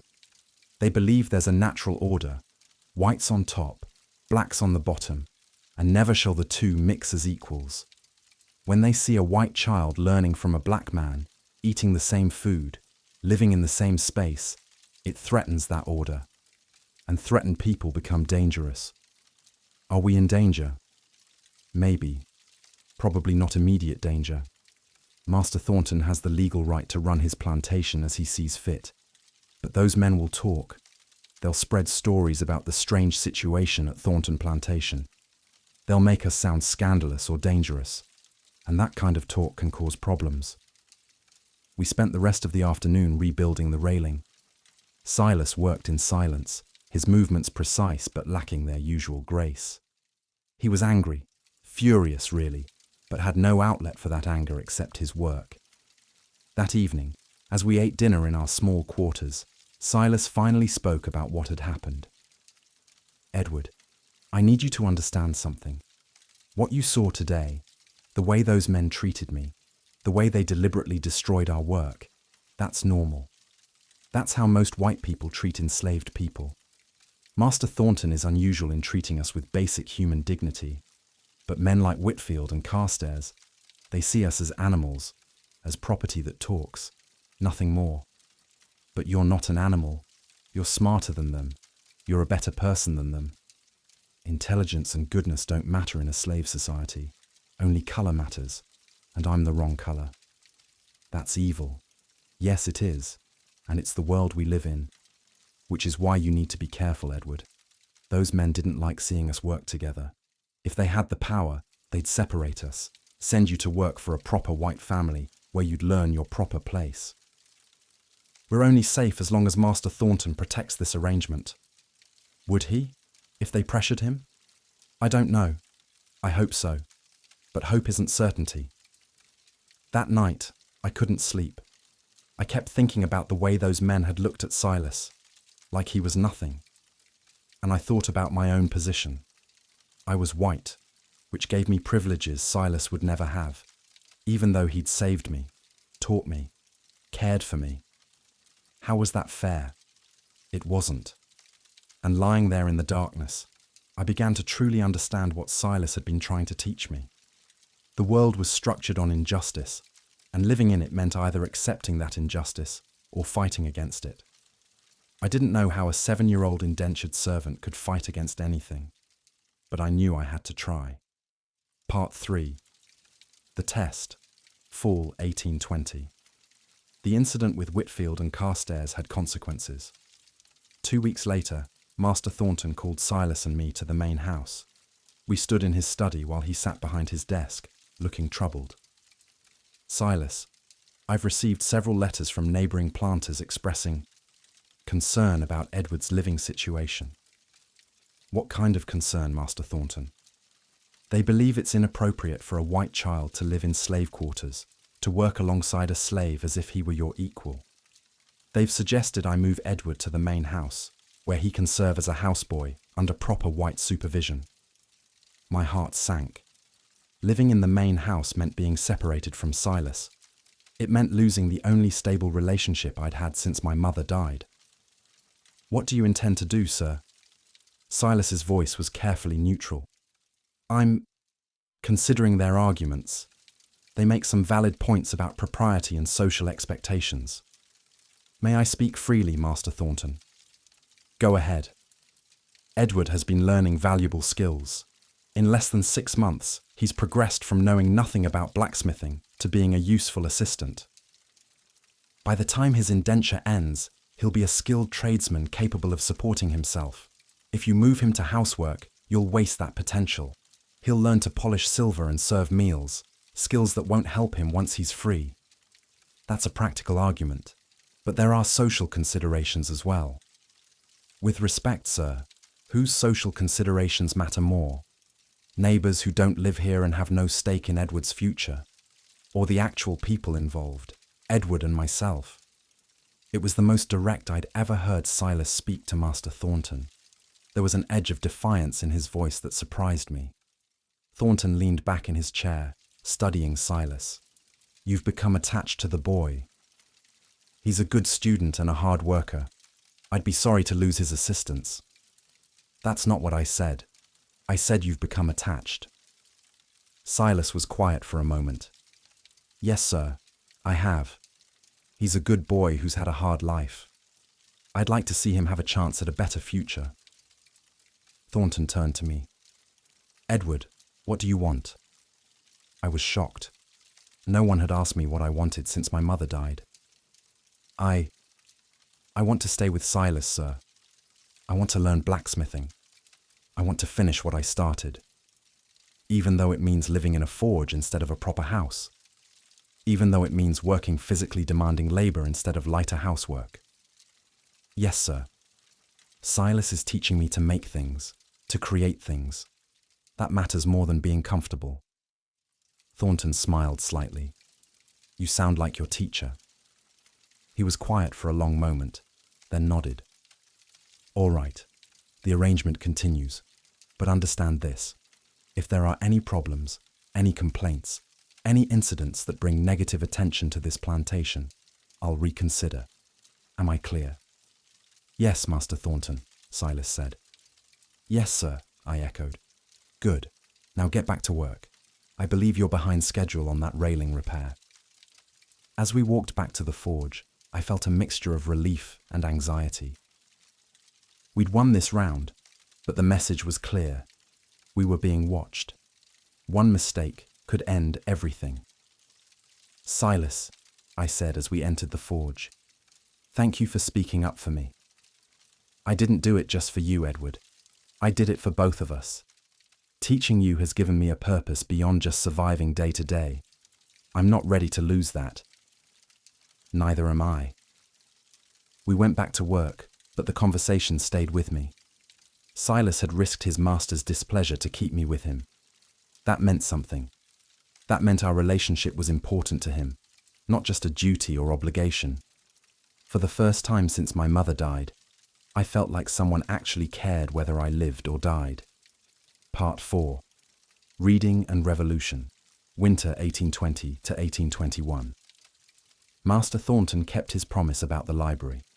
Once a week, usually on Sunday afternoon after church, which I was required to attend but Silas wasn't, enslaved people had their own religious services, Silas would escort me to the main house where I'd select 2 books. The library was a revelation. Thornton had perhaps 1,000 volumes: history, philosophy, science, literature, religious texts, agricultural manuals, legal treatises. It was an eclectic collection that reflected wide-ranging interests. The first time I entered, I was overwhelmed by choice. I'd grown up with books at Whitmore, but I'd never had unrestricted access like this. "Choose carefully," Thornton told me from his desk where he was working on correspondence. "Reading is a privilege. Use it wisely." I started with adventure stories: Robinson Crusoe, Gulliver's Travels, tales of exploration and discovery. But gradually, guided by an instinct I didn't fully understand, I moved toward more serious works. I read about ancient Greece and Rome, where slavery had existed but looked different from American slavery. I read about the American Revolution and the Declaration of Independence's claim that all men are created equal, a claim that apparently didn't include the 4 million enslaved people in America. And then, tucked away on a bottom shelf behind some agricultural manuals, I found a thin volume with a plain cover, an essay on the slavery and commerce of the human species by Thomas Clarkson. I knew immediately this was a dangerous book. Abolitionist literature was illegal in Virginia. Owning it could result in fines or imprisonment. How it had ended up in Thornton's library, I couldn't imagine. Probably mixed in with an estate sale purchase, overlooked and forgotten. I took it. Back at the forge, I hid it under my mattress and read it at night by candlelight while Silas slept. Except Silas wasn't sleeping. "That's Clarkson, isn't it?" he said quietly one night. I jumped, nearly dropping the book. "You're awake?" "Hard to sleep when there's candlelight and the sound of pages turning. Yes, I'm awake. And yes, I know what you're reading." "Have you read it?" "Years ago. Found it in the same place you did, I expect. Master Thornton doesn't know he has it." "Should I put it back?" "No. You should read it, but carefully. And never ever let Master Thornton know you have it." So I read Clarkson by secret candlelight, and it changed everything. Clarkson laid out the case against slavery with devastating logic. He demolished every argument used to justify it. That enslaved Africans were inferior. No, they had the same capacity for intelligence, emotion, and moral reasoning as Europeans. That slavery was economically necessary. No, free labor was actually more productive and efficient. That the Bible sanctioned slavery, not the way it was practiced in America, with its hereditary bondage and denial of all human rights. That enslaved people were better off enslaved. Absolutely not. They suffered physical abuse, family separation, denial of education, and complete loss of autonomy. Page after page, Clarkson built an irrefutable moral case. Slavery was evil. It always had been, and no amount of economic benefit or social tradition could justify it. I finished the book and lay awake in the darkness, my mind racing. "Silas?" I whispered. "I'm awake. Is it all true? Everything Clarkson says. Every word. Then why does it continue? If the arguments against slavery are so strong, why do people like Master Thornton keep owning slaves? I heard Silas shift on his bed. Come here. I got up and sat on the edge of his bed, the way I used to sit with my mother when I had nightmares. Edward, you're 8 years old, and you're grappling with questions that philosophers have struggled with for centuries. Why does evil continue when people know it's evil? I don't know. Neither do I, not fully. But I have theories. First, people are very good at justifying what benefits them. Master Thornton inherits a plantation with slaves. His whole life, his wealth, his social position depends on enslaved labor. Admitting that slavery is evil means admitting his entire life is built on evil. That's hard for anyone to accept. But some people do accept it. Abolitionists exist. True, but they're rare, and they pay a price. In the South, being an abolitionist means being a social outcast, maybe facing violence. Most people aren't brave enough to accept that price. Are you an abolitionist? Silas laughed quietly. Edward, I'm an enslaved person who wants to be free. That's not abolitionism. That's just wanting basic human dignity. But yes, I believe slavery is evil and should be ended. I just don't have any power to end it. What if I became an abolitionist when I'm free? That's 14 years away. A lot can change in 14 years. But what if? Would you want me to? Silas was quiet for a long moment. Edward, I want you to be the kind of man who stands up for what's right, even when it's difficult. If that makes you an abolitionist, then yes, I'd want that. But I'd also want you to be smart about it. Don't throw your life away on grand gestures that accomplish nothing. Be strategic. Be effective. Change what you can change. Help who you can help. And don't die for nothing. That's a lot to think about. It is, but you're smart enough to think about it. Now go back to bed. We have work tomorrow. I returned Clarkson's book to its hiding place in the library the next week, but the ideas stayed with me. I started seeing the plantation differently. The 60 enslaved people weren't just there. They were held there, against their will, forced to work for Master Thornton's benefit. Even Thornton's kindness was compromised. He didn't whip people, except when he did. He let people earn money, but kept half of it for himself. He ran a humane plantation, but it was still a plantation, still built on stolen labor, still fundamentally evil. And I was part of it. I benefited from it. My food came from crops grown by enslaved hands. My clothes were washed by enslaved women. The forge where I worked was maintained by enslaved labor. How could I live with that? I asked Silas. You can't avoid benefiting from slavery while living on a plantation, he said. It's everywhere, supporting everything. But you can acknowledge it. You can refuse to pretend it's normal or acceptable. And when you're free, you can work to change it. That's all anyone can do. It wasn't a satisfying answer, but it was an honest one. Part 5.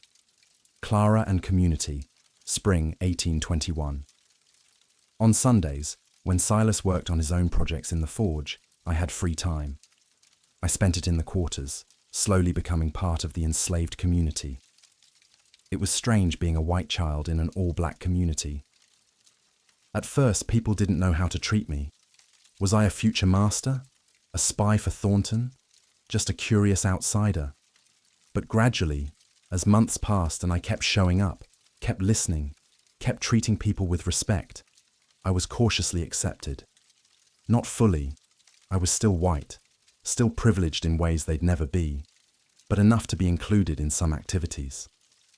That's how I became friends with Clara. Clara was 9 years old, 2 years older than me, and she worked in the main house helping the older women with cleaning, laundry, and food preparation. She had dark skin, quick, intelligent eyes, and an attitude that managed to be both deferent when white people were watching and boldly skeptical when they weren't. The first time we really talked, she cornered me behind the quarter's communal well. So you're the white boy living with Silas? Yes, I'm Edward. I'm Clara. Everyone's been talking about you. Half think you're some kind of spy, half think you're just strange. What do you think? She studied me with those sharp eyes. I think you're a white boy who got dealt a bad hand, and Silas felt sorry for you. Doesn't make you one of us, but doesn't make you the enemy either. Just makes you unusual. That's fair. My question is, why do you come here? To the quarters. You could spend Sundays reading in the forge, or walking in the woods, or doing white boy things. Why spend time with slaves? I thought about how to answer. Because Silas is the only person who's cared about me since my mother died, and the people here are his community, so I guess I'm trying to understand his world. Clara nodded slowly. That's a better answer than I expected. Most white children would say something about Christian charity, or curiosity about the coloreds. You at least sound genuine. I am genuine. We'll see. White people say lots of things. Actions matter more than words. Over the following months, Clara became my guide to the quarters community. She introduced me to people, explained social dynamics, taught me songs and stories. This is Aunt Betsy, she said one Sunday, leading me to a small cabin where an elderly woman sat shelling peas. She's the oldest person on the plantation. She knows everything about everybody. Aunt Betsy looked up, her face a roadmap of wrinkles. So you're the white boy, Silas's project. I'm Edward, Mom. I know who you are. Question is, do you know who you are? I'm not sure what you mean. You're a white child being raised by a black man in a slave community. That's going to shape you in ways you don't understand yet.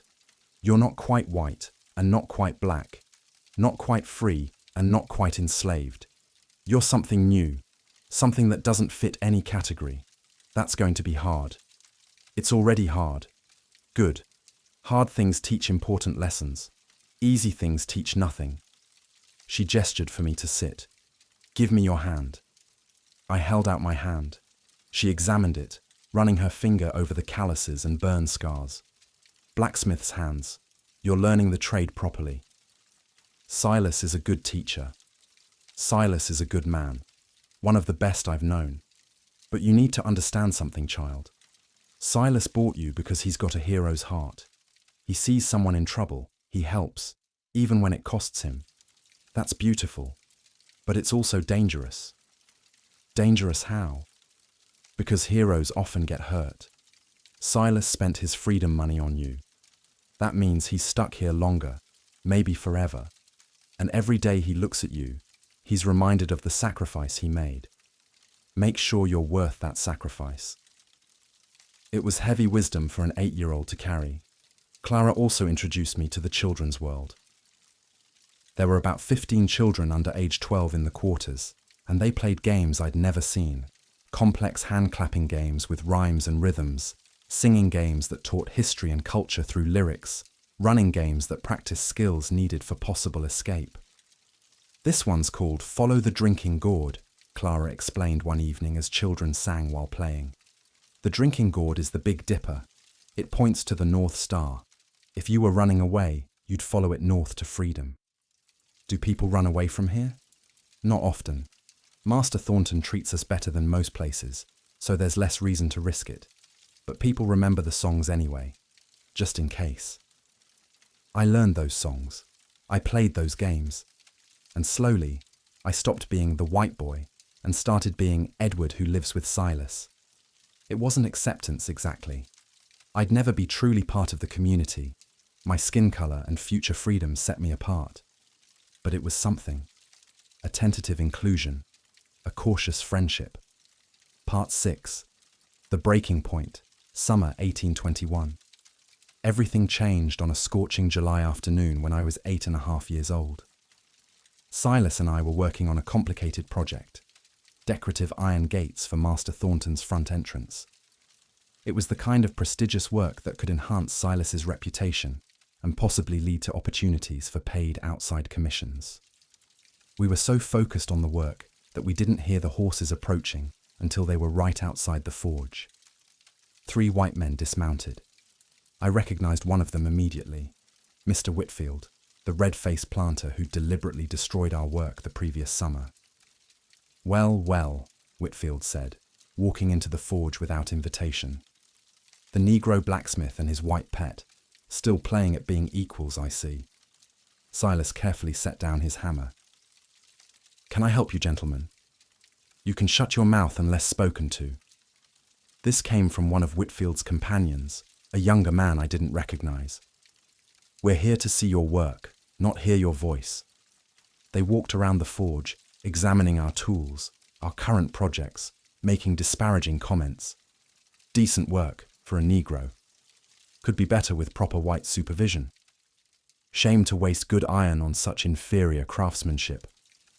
Silas stood silent, his face carefully neutral, but I could see the muscles in his jaw working. Then Whitfield turned his attention to me. "Boy, come here." I walked over, my heart pounding. "What's your name again?" "Edward Whitmore, sir." "Whitmore. Any relation to Charles Whitmore, the gambler who lost everything?" "He's my father, sir." "So your father gambled away a fortune, and you ended up here, living like a slave, working alongside Negroes. That's quite a fall, isn't it?" "I'm learning a trade, sir." "A trade?" Whitfield laughed. "Boy, you're white. You shouldn't be learning trades. You should be learning to manage property, including the Negroes who do manual labor. Do you understand the difference?" "I understand that I'm indentured until age 21, sir. Learning blacksmithing gives me a way to support myself after that." "Support yourself? As a blacksmith?" Whitfield's face grew even redder. "You'd compete with Negro blacksmiths? Lower yourself to their level? Boy, you've been corrupted. This Negro here," he pointed at Silas, "has filled your head with dangerous ideas about equality and labor." "Silas has taught me valuable skills, sir." "Silas," Whitfield repeated mockingly.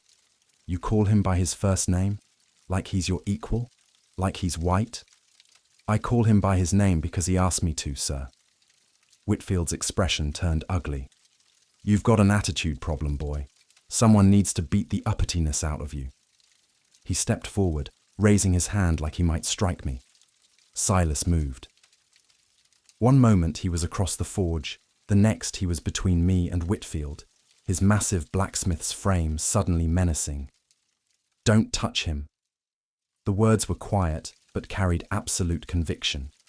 Whitfield's hand dropped. For a moment, everyone froze. A slave had just physically threatened a white man. That was worth a death sentence in Virginia. Did this Negro just threaten me?" Whitfield looked at his companions in disbelief.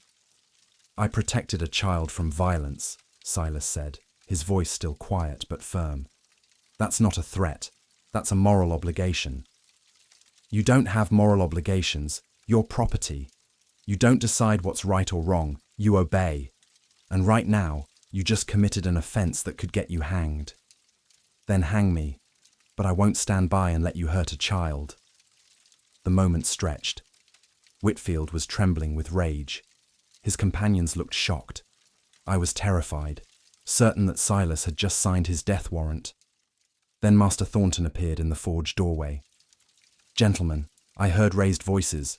Is there a problem?" Whitfield whirled to face him. "Your Negro just threatened me. I was disciplining this white boy for insolence, and your slave physically intervened." Thornton looked at Silas, then at me, then back at Whitfield. "Is that accurate, Silas?" Mr. Whitfield raised his hand to strike Edward, sir. I stepped between them. "And threatened me," Whitfield shouted. "I told him not to touch the boy, sir. If that's a threat, then yes, I threatened him." Thornton was quiet for a long moment. Everyone waited for his judgment. "Mr. Whitfield, Edward is my indentured servant, under my protection and authority. If he needed discipline, only I have the right to administer it. You had no authority to strike him. He was disrespectful, perhaps, but still, not your responsibility. As for Silas, he was protecting my property from unauthorized harm, while his method was irregular. His intention was to preserve my interests. It was a masterful reframing. Thornton had turned Silas's moral stand into a protection of property rights, something even Whitfield had to respect. But Whitfield wasn't satisfied. This is exactly the problem I've been warning about, Thornton. You let your slaves get too familiar, too bold. This Negro thinks he can protect a white child, make moral judgments, act on his own authority. That's dangerous. That's the kind of thinking that leads to slave rebellions. Silas has worked for my family for 30 years without a single incident of rebellion or disobedience. I trust him completely. Then you're a fool. Mark my words, Thornton. This arrangement will end badly. You can't blur the lines between white and black, master and slave, and expect no consequences.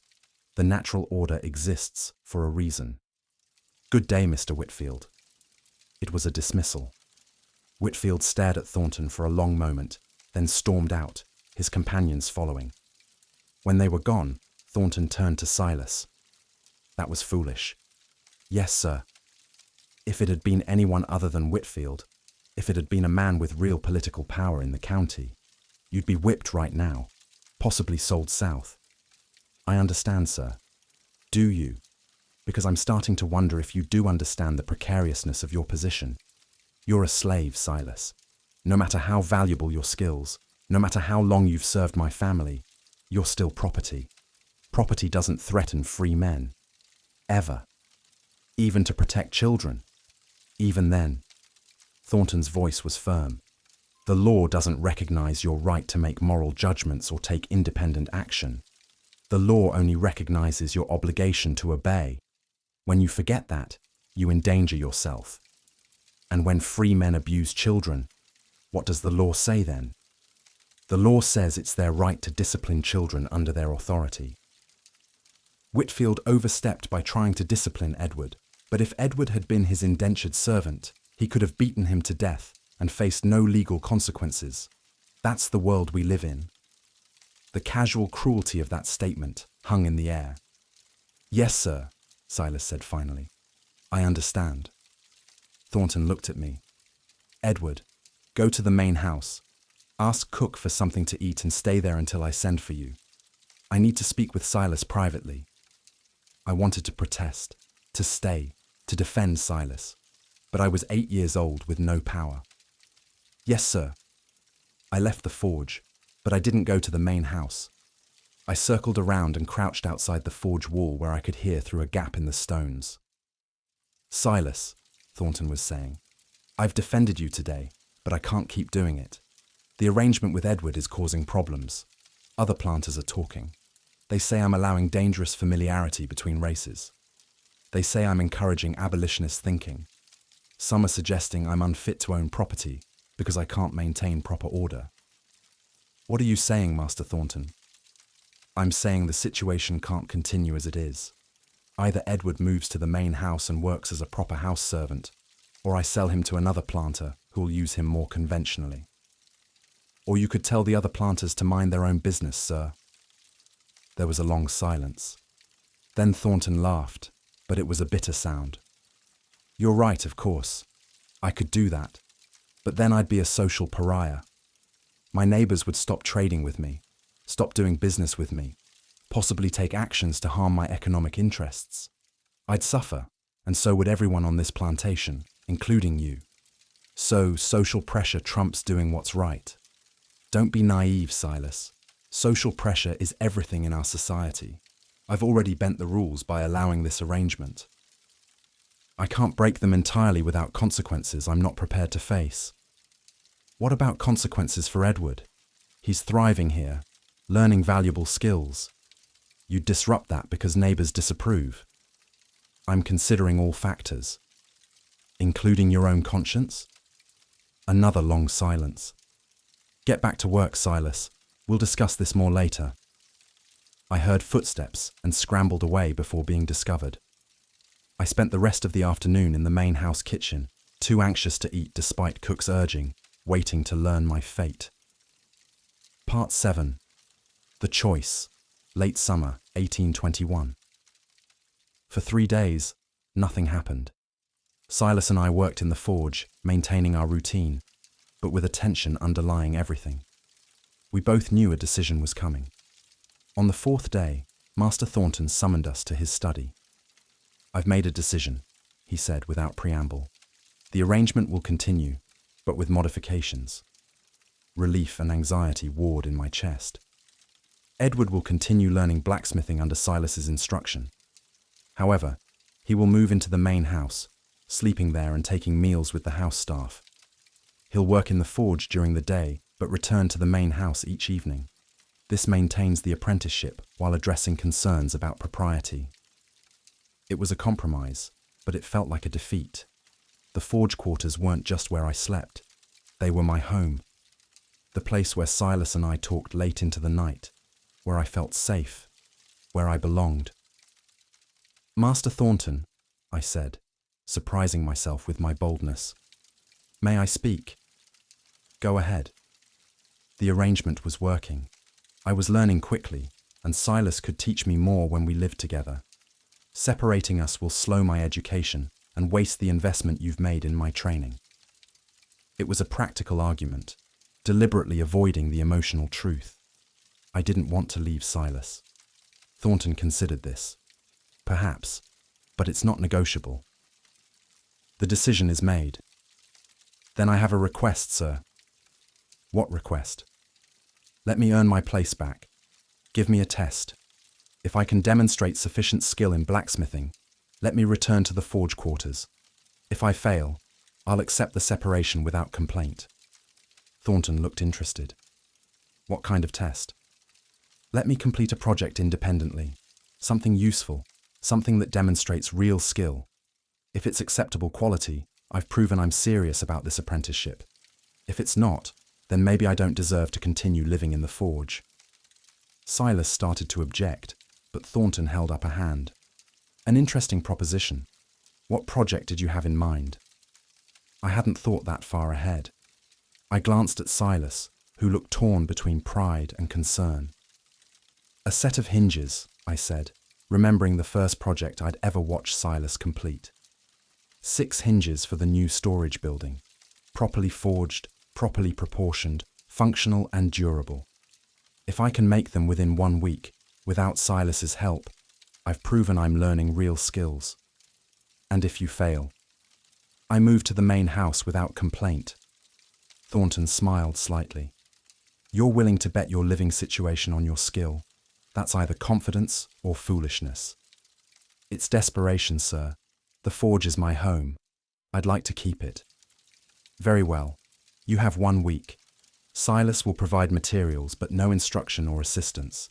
If your hinges are acceptable quality, you may return to the forge quarters. If not, you move to the main house. Agreed?" "Agreed." We left the study, and Silas grabbed my shoulder as soon as we were out of earshot. "Edward, what were you thinking? You've only been learning for a year and a half. Hinges require precision, strength, consistency. You might not be ready." "I have to try. I can't lose this, Silas. I can't lose you." His expression softened. "You won't lose me. Even if you're living in the main house, we'll still work together every day." "It's not the same. In the forge, we talk. We share ideas. You teach me things beyond just metalwork. That's what I can't lose." "Then you better make the finest damn hinges a boy ever forged." Part 8. The Trial. 1 week later. I spent that week in the forge from dawn until midnight, working by candlelight when the sun went down. Silas kept his promise not to instruct me, but he stayed nearby, watching, occasionally nodding approval or shaking his head at mistakes. Making hinges sounds simple. It's not. Each hinge required heating iron to the perfect temperature, hammering it into an L shape with perfect right angles, creating a barrel for the pin, making sure both sides were symmetrical. Then the pin itself had to be forged, straight, smooth, the right diameter to fit the barrel snugly, but still allow movement. My first attempts were disasters. Uneven hammering created bent hinges. Wrong temperatures made the metal too brittle or too soft. Asymmetrical sides meant doors would hang crooked. I threw away 7 failed hinges before getting the 8th one right. By the 3rd day, I had 2 acceptable hinges. 4 more to go, and I was exhausted. On the 4th day, disaster struck. I was working on the 3rd hinge when I made a critical error in heating. The metal got too hot, nearly white instead of orange. When I tried to hammer it, it cracked along a grain line. Ruined. I sat down on the floor of the forge and cried. I was 8 years old, exhausted, covered in burns and bruises, and I'd just wasted hours of work on a piece that would have to be scrapped. Silas sat down beside me. He didn't speak, just sat there, a solid presence. I can't do it, I said through tears. I'm not good enough yet. You're good enough. You just made a mistake. A mistake that cost me half a day. Then you'll work into the night. You have 3 more days. That's enough time if you don't waste it crying. It was harsh, but it was what I needed to hear. I stood up, wiped my eyes, and got back to work. By the end of the week, I had 6 hinges. They weren't perfect. Silas could have made better ones in his sleep, but they were functional, properly proportioned, and demonstrated real skill for an 8-year-old apprentice. Master Thornton examined them carefully, testing their movement, checking their symmetry, even showing them to his carpenter for a second opinion. These are acceptable, he finally said. More than acceptable, actually. They're good work. Does that mean? Yes, Edward. You've proven your commitment. You may remain in the forge quarters with Silas. The relief was overwhelming. I'd won. I'd earned my home back. That night, back in our small quarters, Silas presented me with something wrapped in cloth. What's this? Open it. Inside was a leather tool belt, sized for a child, with loops for hammers and tongs and other blacksmith tools. Silas had made it himself during the week while I worked on the hinges. Every real blacksmith has a tool belt, he said. Now you do too. I put it on. It fit perfectly. Thank you, Silas. You earned it. You worked hard this week, didn't give up when things got difficult, proved you're serious about learning this trade. I'm proud of you, Edward. It was the first time he'd said those words. They meant everything. I couldn't have done it without your teaching. Maybe. But you did the work yourself. Remember that. When people doubt you, when they say you only succeeded because of help or luck or circumstances, remember this week. Remember that you can do hard things if you're willing to put in the effort. I lay in my bed that night, exhausted but happy, wearing my new tool belt like a badge of honor. I'd proven myself. I'd kept my home. And I'd learned something important. I was stronger than I thought. The forge wasn't just teaching me to work metal. It was forging me into someone who could withstand pressure, heat, and hammering, and come out stronger on the other side, just like steel. Chapter 3. Truth and Choice. I was 16 years old when I discovered the truth about my purchase, and it shattered everything I thought I understood about my life. It was March 1829, 9 years after Silas had bought my indenture at that auction in Richmond. 9 years of learning blacksmithing, of growing from a frightened 7-year-old into a young man who could forge complex ironwork, who could read Latin and Greek from Master Thornton's library, who had calloused hands and a straight back and skills that would let him make his way in the world. 9 years of living with Silas, learning from him, loving him like the father mine had never been. And then, on an ordinary Tuesday morning, everything changed. Part 1. The Documents, March 1829. It started with a simple request from Master Thornton. Edward, he called from the doorway of the forge, where Silas and I were working on a set of decorative railings for a church in Richmond, a paid commission, one of several that had come Silas's way as his reputation spread beyond the plantation. I need you to fetch some documents from my study, top drawer of the desk, folder marked indentures and contracts. Bring them to me in the library. Yes, sir. I wiped the soot from my hands and headed to the main house. I was 16 now, tall, almost 6 feet, taller than my father had been, and strong from years of forge work. People in the county knew me as Silas's apprentice, or that white boy who works metal like he was born to it. I'd become someone, developed an identity beyond the child who was sold. Thornton's study was on the 2nd floor, a room I'd been in dozens of times over the years when borrowing books. The desk was neat and organized, everything in its proper place. I opened the top drawer and found the folder immediately. But as I pulled it out, several loose papers slipped free and fell to the floor. I knelt to gather them, and that's when I saw it. A bill of sale, dated April 14th, 1820. Receipt of purchase, one white male child, name of Edward Whitmore, age 7 years. Purchase price, $100. Buyer, Silas, property of James Thornton. Authorized by James Thornton, owner. I stared at the document, my mind struggling to process what I was reading.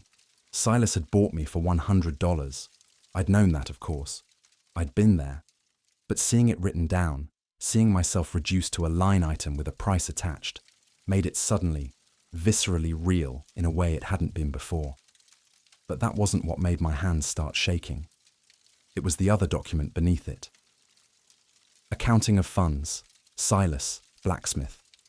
Total savings as of April 1820, $127. Expenditure for purchase of Edward Whitmore indenture, $100. Remaining balance, $27. And beneath that, another document. Savings goal, $400 for purchase of freedom, as agreed with Master Thomas Thornton, deceased, 1815. Progress, $127 of $400.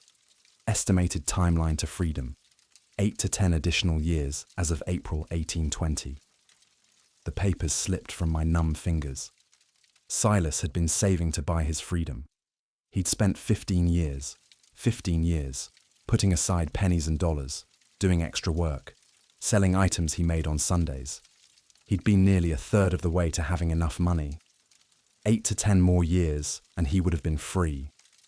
And then he'd spent it on me. I'd known this intellectually. Silas had told me he'd spent his freedom money. But I'd been 7 years old, unable to fully comprehend what that meant. Now, at 16, looking at the actual accounting, understanding the actual sacrifice, he'd given up 15 years of work, 15 years of hope, 15 years of dreaming about freedom. For me, a child he didn't know. A white child whose race guaranteed him eventual freedom just by surviving to age 21, while Silas would remain enslaved forever. There was more. A letter, written in the elder Thornton's hand, dated a week after my purchase. My blacksmith Silas has made a most unusual request. He wishes to purchase the indenture of a white child whose father sold him at auction yesterday. I attempted to dissuade him most strenuously, pointing out that this expenditure would set back his freedom fund by years, perhaps indefinitely. He was adamant. "The boy needs help," he said, "and I have the means to help him. Isn't that reason enough?" I gave permission, though I believe it a profoundly foolish decision. Silas could have been free within a decade. Now he'll likely die enslaved. But he seemed entirely at peace with his choice. There's a kind of nobility in that, however misguided. One wonders if he understands what he's truly given up. Die enslaved. Because of me. I sat on the floor of Thornton's study, papers scattered around me, trying to breathe. The room seemed to tilt. Everything I'd thought about my relationship with Silas shifted. He wasn't just my teacher. He wasn't just the man who'd taken me in. He was the man who'd sacrificed his one chance at freedom, the thing he'd worked toward for 15 years, to save me. And I'd never fully understood. I'd been grateful, yes. But I hadn't understood the magnitude. I hadn't understood that every single day of the past 9 years, Silas had been enslaved when he could have been working toward freedom, all because of me. The weight of that realization was crushing. I heard footsteps in the hallway. Quickly, I gathered the scattered papers, shoving them back into the folder with trembling hands. Master Thornton appeared in the doorway. "Did you find it?" "Yes, sir." My voice sounded strange to my own ears, hollow. He took the folder, then paused, studying my face. "Edward, you look ill. Are you all right?" "I'm fine, sir. Just the heat from the forge. I should get some water." Well, take a break if you need one. Can't have my best apprentice collapsing. He left. I stood in his study, my entire understanding of my life rewritten in the space of 5 minutes. I needed to talk to Silas. But what would I say? I walked back to the forge in a daze, barely seeing the path I'd travelled hundreds of times. The spring afternoon was beautiful. Warm sun, birds singing, flowers blooming in the gardens that the house servants tended. The world looked exactly as it had an hour ago, but everything had changed. Silas was at the anvil, working on a complex piece, a decorative gate hinge with elaborate scroll work for the church commission. He looked up when I entered, and his expression immediately shifted from concentration to concern. "Edward, what's wrong?" I saw the documents, the accounting, how much you'd saved.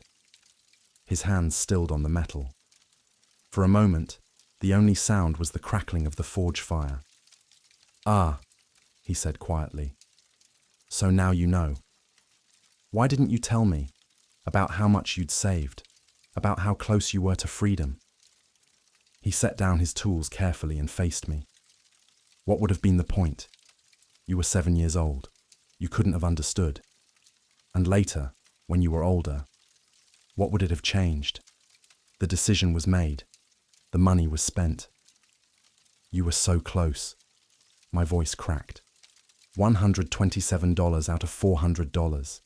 Just a few more years and you could have bought yourself. You could have been free, Silas.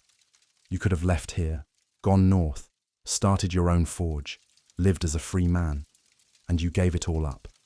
For me. Yes. You'll never be free now, will you?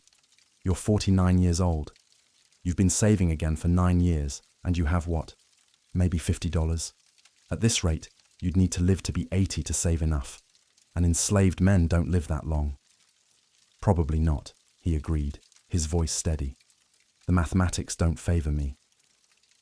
I'll likely die here, enslaved. Because of me. The words came out as barely a whisper. Silas crossed the forge in 2 strides and grabbed my shoulders, forcing me to look at him. Because of my choice, Edward.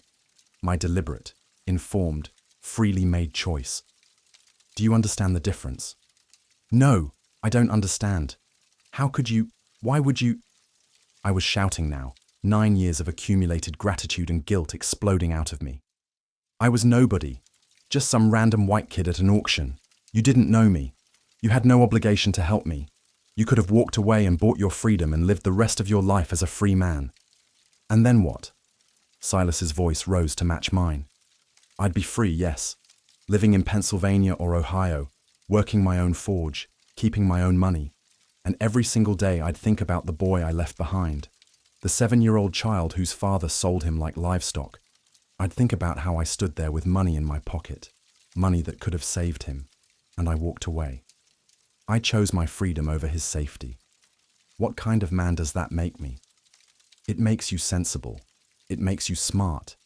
It makes you someone who takes care of himself instead of throwing away 15 years of work on a stranger. It makes me a coward, Silas shouted, and I'd never heard him raise his voice like this before. It makes me the kind of man who can watch evil happen and do nothing because acting would cost me something I want. That's not the man I am, Edward. That's not the man my father raised me to be.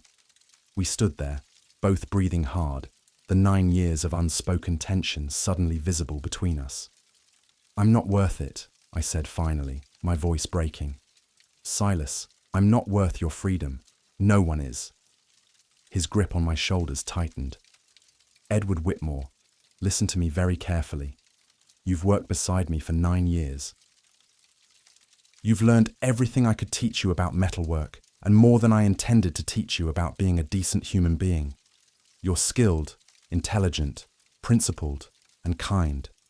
You're worth 100 times what I paid for you. And if I had to make that choice again, right now, knowing everything that came after, knowing I'd die enslaved, I'd make the same decision. Do you understand? No, I whispered. I don't understand how you can say that. Then you'll have to trust me until you do. His voice softened. Edward, The measure of a life isn't freedom or wealth or comfort. It's what you do with whatever power you have. I had $127 and the power to help a child. I used it. That's all. That's not all. That's everything. That's your entire future. My future was always going to be enslaved, son. Even if I'd saved $400, even if Master Thornton had honored his father's agreement, I'd still be in danger every day. Free black men in Virginia are one accusation away from being enslaved again. One false charge, one vindictive white man, one moment of bad luck. Legal freedom isn't safety. Not in Virginia. Not in America. But at least you'd have a chance. And I gave you a chance instead. That's my right as a human being with moral autonomy, to choose what matters to me. And you mattered more than freedom that might have been an illusion anyway. I wanted to argue more, but I couldn't.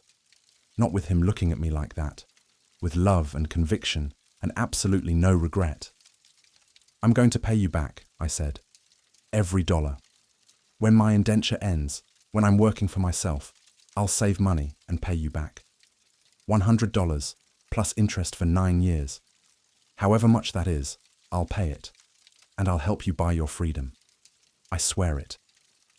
Silas smiled, sad and gentle. That's a fine promise, Edward. I'll hold you to it. But we both knew the truth. 5 more years until my indenture ended. By then, Silas would be 54.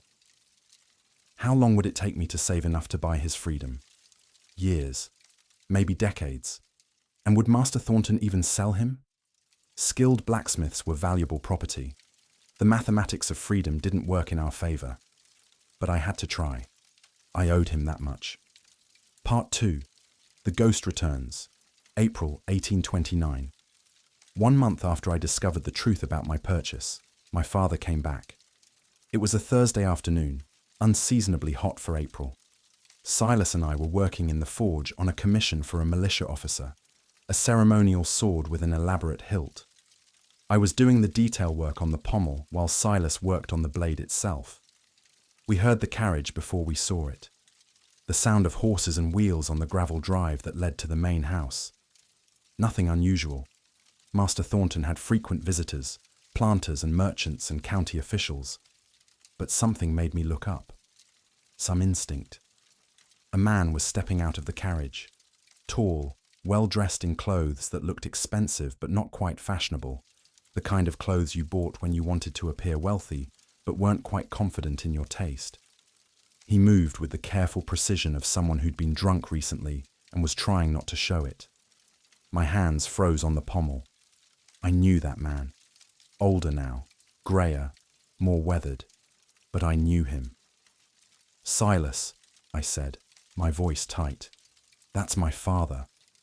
Silas looked up from the blade he was forging. He studied the man for a long moment, then set down his hammer with deliberate care. "You're certain?" "I'm certain." "Then this isn't a social call. He wants something." "What could he possibly want from me? I have nothing." "You have skills. You have an indenture contract that expires in 5 years. You have value now. Maybe he wants to reclaim his investment." The thought made me feel sick. We watched as my father, Charles Whitmore, the man who'd sold me for $100 and walked away without looking back, entered the main house. An hour passed, then another. I tried to work, but my hands were shaking. The decorative scrollwork I was attempting kept coming out wrong, uneven, amateur work that I'd have to melt down and start over. "Stop," Silas said finally. "You're wasting metal. Put down the tools." "I'm fine." "You're not fine. Neither am I. We're both waiting for something terrible to happen. Might as well wait honestly instead of pretending to work." So we waited. The sun moved across the sky. The forge fire needed tending. Normal plantation sounds continued around us. People working, animals moving, the everyday life that somehow kept going even when your world was falling apart. Finally, a house servant appeared at the forge door, a young woman named Mercy who worked in the kitchen. "Master Thornton wants to see you both in his study, right now." Silas and I exchanged glances. This was it. Whatever my father wanted, we were about to find out. We cleaned up as best we could, wiped soot from our hands and faces, put on clean shirts we kept in the forge quarters. You didn't meet with the master looking like you'd just crawled out of a coal bin. The walk to the main house felt surreal. I'd made this walk hundreds of times, to borrow books, to deliver finished projects, to attend the occasional holiday gathering where Master Thornton would give small gifts to his house servants and skilled workers. But this time, my legs felt like they were made of lead. At the base of the stairs, Clara appeared. She was 18 now, still working in the house, and over the years we'd maintained our friendship, despite the strangeness of my position. "Edward," she whispered urgently. "That man, the white man who came in the carriage, he's been telling Master Thornton he's your father. Is that true?" "Yes. He's been asking questions about where you live, who you work with, whether you're being treated properly. And he keeps saying things about reclaiming what's his and parental rights. Edward, I think he wants to take you away." Cold fear washed through me. Did Master Thornton say what he'd do? He looked troubled. "That's all I know. Be careful." We continued upstairs. The door to Thornton's study was open. We could hear voices inside, Master Thornton's measured tone, and another voice, harder, more insistent. Simply saying that the boy is my son, that gives me certain rights under Virginia law. Rights that you forfeited when you sold him 9 years ago. Under duress. I was bankrupt, desperate. We reached the doorway. Master Thornton sat behind his desk, looking troubled. My father stood by the window, his back to us. "Silas, Edward, come in," Thornton said. "We have a complicated situation to discuss." My father turned. 9 years. 9 years since I'd seen him. The last image I had was of him standing at that auction, collecting his $100, walking away without a backward glance. Now here he was. He looked older. Grey shot through his hair, lines around his eyes and mouth that hadn't been there before. His hands had a slight tremor, the mark of a heavy drinker, but his eyes were the same, calculating, assessing, looking for advantage. "Edward," he said, and his voice was exactly as I remembered. "Look at you. You've grown into a man." I didn't respond, couldn't respond. My throat had closed up. "Mr. Whitmore has made a claim regarding your indenture," Thornton said carefully, watching both of us. "What kind of claim?" Silas's voice was flat, dangerous. My father turned his attention to Silas, and his expression shifted to one of contempt. "I'm reclaiming my son. The sale in 1820 was made under extreme duress. I was bankrupt, desperate, not in my right mind. I never intended to permanently give up my child. Now that my circumstances have improved substantially, I want him back." "You can't do that," I said, finding my voice. "The sale was legal." "Master Thornton owns my indenture until I'm 21. That's the law." "Actually," Thornton said reluctantly, and my heart sank at the tone in his voice. "The law is more complicated than that. A father's rights over his minor children are considered nearly absolute in Virginia. If your father can demonstrate to a court that he's now financially stable and capable of providing for you, and that the original sale was made under duress rather than free choice, a judge might rule in his favor and order your indenture transferred back to him." "But he sold me." The words burst out louder than I intended. "At public auction, like I was a horse or a piece of furniture. He took money for his own child and walked away. I was desperate. You were a gambler who'd destroyed everything. You'd killed my mother through neglect, sold off enslaved people to pay your debts, lost our entire plantation, and when you had nothing left, you sold me rather than take responsibility for your own child." My father's face flushed red. "That's enough. I won't be spoken to that way by my own son." "I'm not your son," I shouted. "You stopped being my father the day you sold me." "Silas is my father. He's the one who raised me, taught me, cared whether I lived or died. He gave up his freedom money to buy me when you were throwing me away." The room went dead silent. My father stared at Silas with pure hatred. You're the one who bought him.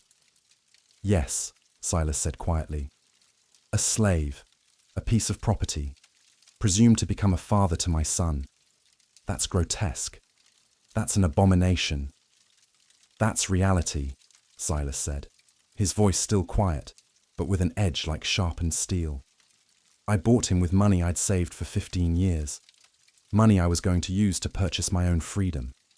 I spent it on your son because he needed help, and I had the means to help him. That might not make me his father by law or blood, but it makes me more of a father than you've ever been by any measure that matters. My father took a step towards Silas, his hand raising like he might strike him. Don't! Thornton's voice cracked like a whip. Mr. Whitmore, you will not assault my property in my own study. Silas, step back. Silas didn't move. He and my father stared at each other, and I saw something in my father's face I'd never seen before. Fear. He was afraid of Silas, this enslaved blacksmith half his age, who could probably break him in half without much effort. This is exactly the problem, my father said, taking a step back but keeping his voice aggressive. This slave has gotten too familiar with my son. Edward talks back, shows disrespect, has clearly been filled with abolitionist ideas. This is what happens when you let a Negro raise a white child. Edward has been well educated and well trained, Thornton said firmly. He's become an excellent blacksmith, can read and write in English, Latin and Greek, understands mathematics and natural philosophy. He's better educated than most young men of his class.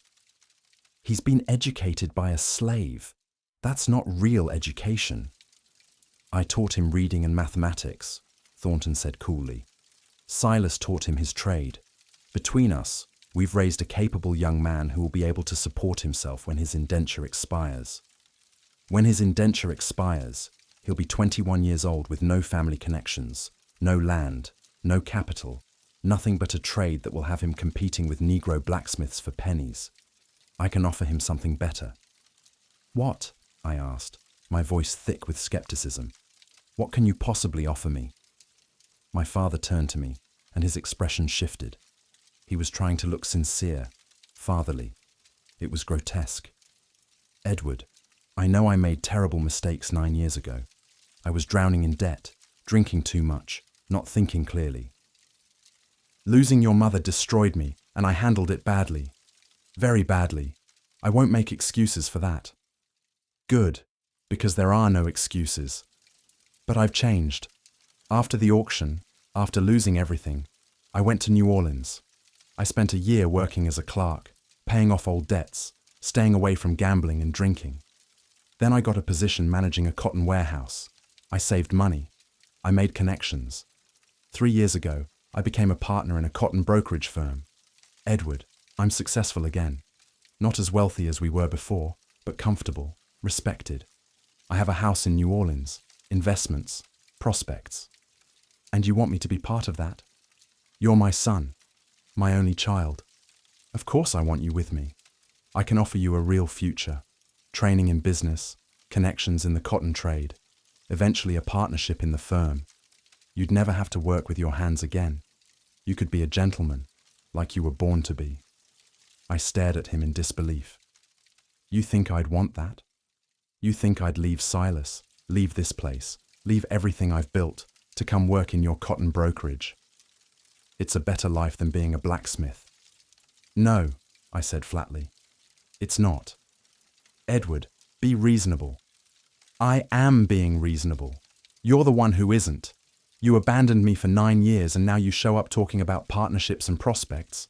You don't care about me. You never have. You care about having an heir, someone to pass your business to, someone to make you look like a respectable family man. My father's mask of sincerity slipped, and I saw the anger underneath. You're 16 years old. You don't get to decide what you want. I'm your father, and I have legal authority over you until you're 21. If I say you're coming to New Orleans, you're coming to New Orleans. Over my dead body. That can be arranged if you keep up this attitude. Thornton stood up. That's enough. Mr. Whitmore, you've made your position clear. I'll need to consult with my lawyer about the legal status of the indenture. Until a court rules on this matter, Edward remains under my authority and continues working with Silas. You're welcome to stay in the county while this is resolved, but you're not welcome on this property. Good day. This isn't over, Thornton. I want my son back. If you won't give him to me willingly, I'll take legal action. Virginia courts understand the sanctity of the father-son relationship. They'll rule in my favor. Then petition the courts. But until you have a ruling, Edward stays here. My father looked at me one last time. The mask of sincerity was completely gone now, replaced by cold calculation. You'll come around, Edward. When you're standing in front of a judge who asks you to choose between your father and a slave, you'll make the right choice. No court in Virginia will rule in favor of a Negro over a white man's parental rights. This is just youthful rebellion. It'll pass. Get out, I said quietly. Excuse me? Get out. Leave. I don't want to see you. I don't want to hear your voice. You're not my father. You're just a man who shares my blood. And that doesn't mean anything. For a moment, I thought he might hit me. His hand clenched into a fist. His face went red. His whole body tensed. But Thornton's hand went to the desk drawer where I knew he kept a pistol. Leave now, Mr. Whitmore, before this situation becomes even more complicated. My father left, his footsteps heavy on the stairs. When the sound of his carriage faded, Thornton sat back down heavily. That was ugly. What are my chances? I asked. If this goes to court? Thornton was quiet for a long moment. Honestly, not good. Virginia law strongly favors parental rights, particularly fathers' rights over sons. If your father can demonstrate that he's financially stable now, and if he's a partner in a New Orleans cotton brokerage, he probably is, then a court might rule that the original indenture sale was invalid due to duress and order you transferred to his custody. Even though he abandoned me for 9 years. The law doesn't concern itself much with emotional abandonment, only with legal authority and blood relationships. Biologically, he's your father. That carries enormous weight in court. So I might have to go with him. The words felt like ash in my mouth. Possibly. I'll fight it, Edward. I'll hire the best lawyer in Richmond. But I can't promise victory. I looked at Silas. He was standing very still, his face carefully neutral, but I could see the tension in every line of his body. Silas, I said. We'll deal with whatever comes, he said quietly. We've handled difficult things before. But I could hear the grief underneath his words. He'd sacrificed his freedom for me. And now I might be taken away anyway, forced to go with the man who'd sold me, and Silas would be left with nothing. No freedom, no son, just the memory of a choice that had cost him everything. I couldn't let that happen. I wouldn't. Part 3. Preparing for battle, May to June, 1829. The next 2 months were consumed with preparation. Master Thornton hired a lawyer from Richmond, a sharp-faced man named William Preston, who specialized in contract law and property disputes. Preston spent hours interviewing me, Silas, various people from the plantation, gathering testimony about my education, my training, my living conditions. The strategy, Preston explained during one of these sessions, is to demonstrate that you're thriving under the current arrangement. That Silas has provided excellent guardianship, that Master Thornton has fulfilled all obligations of an indenture contract, and that transferring you to your father would be harmful to your development and prospects. Will that be enough? I asked. Probably not, Preston admitted. But it's our best argument. Virginia courts are extremely reluctant to overturn parental authority. We need to make the judge see this case as exceptional. My father, meanwhile, had rented rooms in Richmond and was conducting his own campaign. He hired his own lawyer, submitted documents proving his financial stability, and spread his story throughout the county. A father who'd made mistakes in his darkest hour, but had reformed himself, and now wanted to reclaim his son. Some people were sympathetic, others weren't.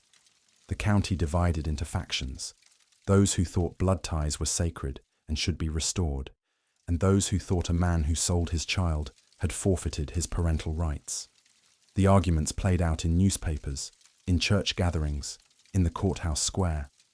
My life became public spectacle. Edward Whitmore, A Question of Rights and Redemption, read one newspaper headline. Should parental authority trump contract law? Asked another. It was humiliating. And worse, it was dividing the community. But the worst part was watching what it did to Silas. He worked in the forge as always, never complaining, never showing distress. But I knew him well enough to see the signs. He worked later into the night. He was quieter, more withdrawn. Sometimes I'd wake in the early morning and find him sitting outside the forge, staring at nothing, his face drawn. "Silas," I said one night when I found him like that, "talk to me." "There's nothing to talk about." "There's everything to talk about. You're terrified I'm going to be taken away." He was quiet for a long moment. "Yes," he finally admitted. "I'm terrified. We'll fight it." Preston says we have arguments. Preston is being paid to be optimistic. The truth is that Virginia law favors your father. Blood ties, parental authority, the natural order of things. A court is very likely to rule in his favor. Then we'll appeal. To whom? The Virginia Supreme Court? They'll uphold the same principles. Edward, I think... He stopped, struggling with the words. "I think we need to prepare for the possibility that you'll be leaving." "No." "Edward." "No." I stood up, anger flooding through me. "I'm not going with him. I don't care what some court says. I'm not leaving you." "You might not have a choice." "There's always a choice. I could refuse. I could run away." "And then what? You'd be a fugitive. Your father could have you hunted down, brought back by force. You'd lose everything. Your indenture would be nullified. You'd have no legal protections at all." "I don't care." "I care." Silas stood up, his voice rising. "Edward, I didn't spend my freedom money on you just to watch you throw your life away. If you run, if you become a fugitive, everything I sacrificed was for nothing. And if I go with him, if I let that man control my life for the next 5 years, was your sacrifice worth it then?" He had no answer for that. We stood in the darkness outside the forge, both breathing hard, 9 years of accumulated love and fear and desperation hanging between us. "I'm sorry," I said finally. "I'm sorry I'm putting you through this." "You're not putting me through anything. Your father is. The legal system is. Don't apologize for things that aren't your fault." "But if I'd never been born, if you'd never met me, then I'd have my freedom money and no son, and I'd rather have you." The simplicity of that statement nearly broke me. Part 4. The Trial, July 1829. The hearing was scheduled for July 15th, 1829, at the Henrico County Courthouse in Richmond. It wasn't technically a trial. This was a civil matter, a dispute over contract law and parental rights. But it felt like a trial. It felt like my entire future was on the line. The courthouse was packed. Word had spread throughout the county, and people came to watch. Some were genuinely interested in the legal questions. Others just wanted to see the spectacle. A white boy choosing between his blood father and an enslaved blacksmith. Clara came, sitting in the coloured section at the back of the courthouse despite it being dangerous for enslaved people to attend such proceedings. I saw her when I entered, and she gave me a small nod of encouragement. Master Thornton came, dressed in his finest clothes, ready to testify if needed. And Silas came, though he had to stand at the very back of the courtroom. Enslaved people weren't allowed to sit in Virginia courtrooms. The judge was Honourable Marcus Whitfield. Yes, related to the planter who'd destroyed our railing 9 years ago. I knew immediately we were in trouble. My father's lawyer spoke first. His name was Blackwood, and he was good. Very good. "Your Honour, this case is fundamentally simple. Charles Whitmore is Edward Whitmore's biological father. Under Virginia law, a father has natural authority over his minor children. This authority was temporarily suspended in 1820 when Mr. Whitmore, facing bankruptcy and extreme financial duress, was forced to indenture his son. But duress invalidates contracts. Mr. Whitmore never freely chose to give up his son. He was compelled by circumstances to make a choice no father should have to make. Now that those circumstances have changed, now that Mr. Whitmore has rebuilt his life and his fortune, he seeks to restore the natural relationship between father and son. The law is clear on this point. Parental rights are paramount. He sat down, looking satisfied. Our lawyer, Preston, stood up. Your Honour, while we acknowledge the general principle that parental rights carry weight, this case is exceptional. Mr. Whitmore didn't just indenture his son under duress. He sold him at public auction, took payment, and walked away without contact for 9 years. 9 years, Your Honour. Nearly a decade. He didn't write letters. He didn't visit. He sent no money. He showed absolutely no interest in his son's welfare or development. That's not temporary suspension of parental authority due to duress. That's abandonment. And abandonment forfeits parental rights. Some murmuring in the courtroom. Judge Whitfield banged his gavel for silence. Furthermore, Preston continued, Edward has thrived under the current arrangement. He's received excellent education and training.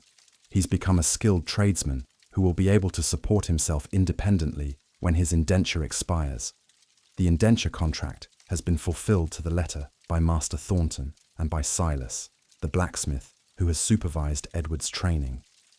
There is no evidence of mistreatment, neglect, or breach of contract. To disrupt this arrangement now, to transfer Edward to a father he hasn't seen in 9 years, would be harmful and unjust. He sat down. I felt a glimmer of hope. Preston was good too. Judge Whitfield looked at his notes. I'll hear testimony. Mr. Blackwood, call your first witness. The Commonwealth calls Charles Whitmore. My father took the stand. He dressed carefully for this. Expensive but conservative clothes, neat hair, clean-shaven. He looked respectable, reformed, exactly the image he wanted to project. Blackwood led him through a carefully constructed narrative. The financial pressures that had destroyed him in 1820, the depth of his despair, the terrible choice he'd been forced to make. I never wanted to sell Edward, my father said, and he sounded sincere. He'd probably practiced this testimony for weeks. I loved my son, but I was drowning. Creditors were threatening prison. I couldn't feed myself, let alone a child. I thought I was giving him a chance at a better life by indenturing him to a respectable plantation. And afterward, Blackwood prompted, why didn't you contact him? Shame, my father said, his voice breaking slightly. I was so ashamed of what I'd done, of how low I'd fallen. I thought Edward was better off forgetting about me. So I focused on rebuilding my life, on becoming the kind of man who could be a proper father again. And now that I've succeeded, now that I can provide for him, I want my son back. It was a compelling performance. I saw people in the courtroom nodding sympathetically. Then it was Preston's turn to cross-examine. Mr. Whitmore, you said you sold your son out of desperation, correct? Yes. And yet, according to auction records, you also sold 50 enslaved people, your entire plantation, all your furniture and possessions. After selling all of that, you had money to travel to New Orleans, correct? A small amount, yes. How much? I don't recall exactly. The records show you had approximately $200 after all debts were settled. Is that accurate? Possibly.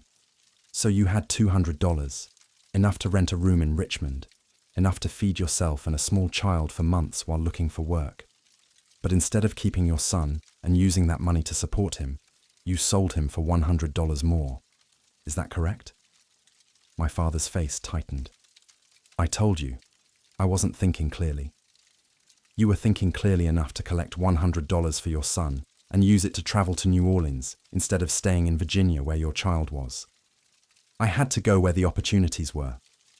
And those opportunities didn't include your 7-year-old son. Objection, Blackwood said. Counsel is badgering the witness. Sustained, Judge Whitfield said. Move on, Mr. Preston. Preston changed tactics. Mr. Whitmore, in the 9 years since you sold your son, how many letters did you write to him? None, but how many times did you visit him? I couldn't afford. How many times did you send money to ensure he was being cared for properly? I didn't have money to send. But you have money now. How much are you worth currently? My father hesitated. I'm a partner in a cotton brokerage. We handle significant volume. How much are you personally worth, Mr. Whitmore? Perhaps $15,000 in assets. There was a collective gasp in the courtroom. $15,000 was a substantial fortune. So you've rebuilt your wealth significantly. When did you reach financial stability? Around 1825. 4 years ago. And in those 4 years, did you attempt to contact your son? I was planning to, but did you or did you not attempt contact? No. So for 4 years, you were financially stable and comfortable, and you still made no effort to see or contact your son. Doesn't sound like a father overcome with shame, Mr. Whitmore. Sounds like a man who forgot he had a child until it became convenient to remember.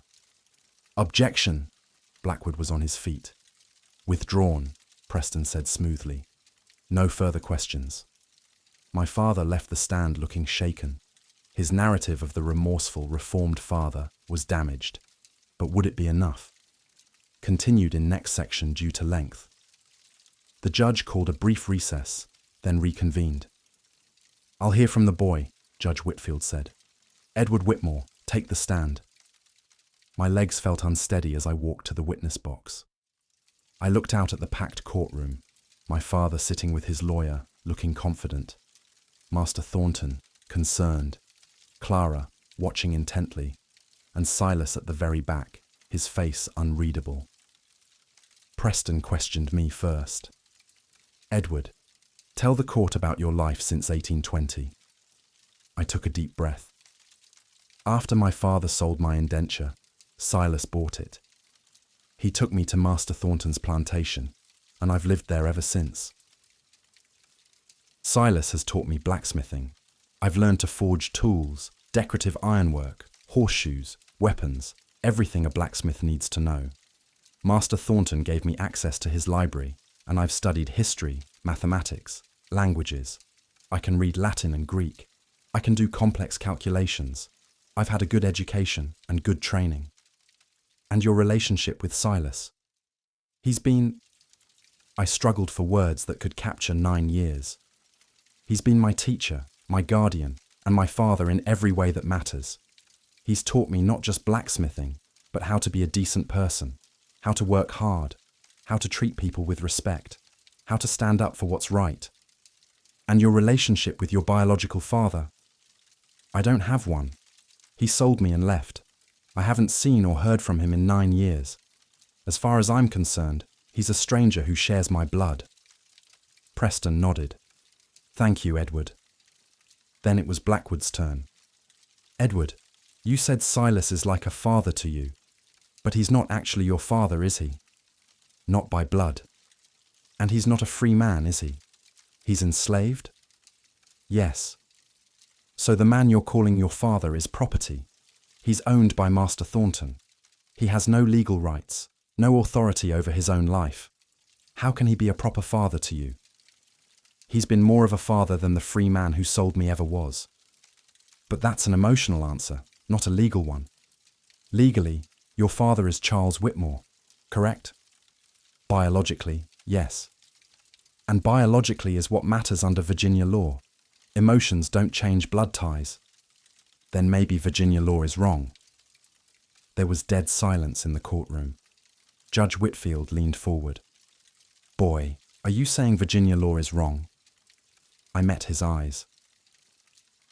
I'm saying that any law that values blood over love, that values legal authority over actual care and protection, that says a man who abandoned his child has more rights than the man who raised him, yes, Your Honour, I think that law is wrong.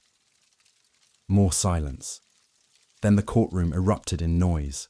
Some people shouting agreement, others shouting outrage. Judge Whitfield banged his gavel repeatedly. "Order! I'll have order in this court." When the noise died down, Blackwood smiled.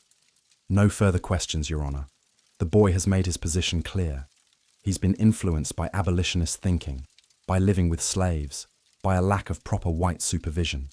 Exactly what my client feared." I left the stand feeling like I'd made things worse instead of better. The judge heard testimony from Master Thornton, who described my education and training in detail, from the militia officer whose sword I'd helped make, who praised my craftsmanship, and from the minister at the church where Silas and I had forged railings, who spoke about my character. But Silas couldn't testify. Enslaved people couldn't give testimony in Virginia courts. The man who knew me best, who'd raised me, who'd sacrificed everything for me, he wasn't allowed to speak.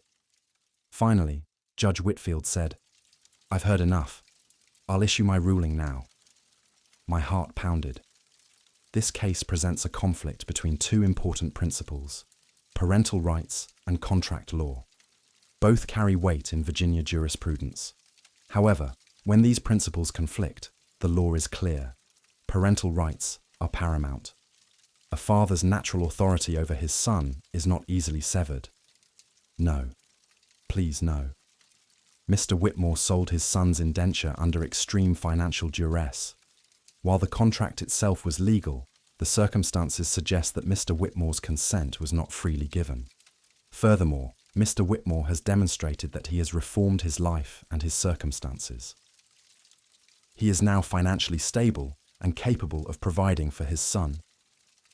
The boy's testimony reveals that he has been well cared for and well trained under the current arrangement. For that, Master Thornton and his blacksmith deserve commendation.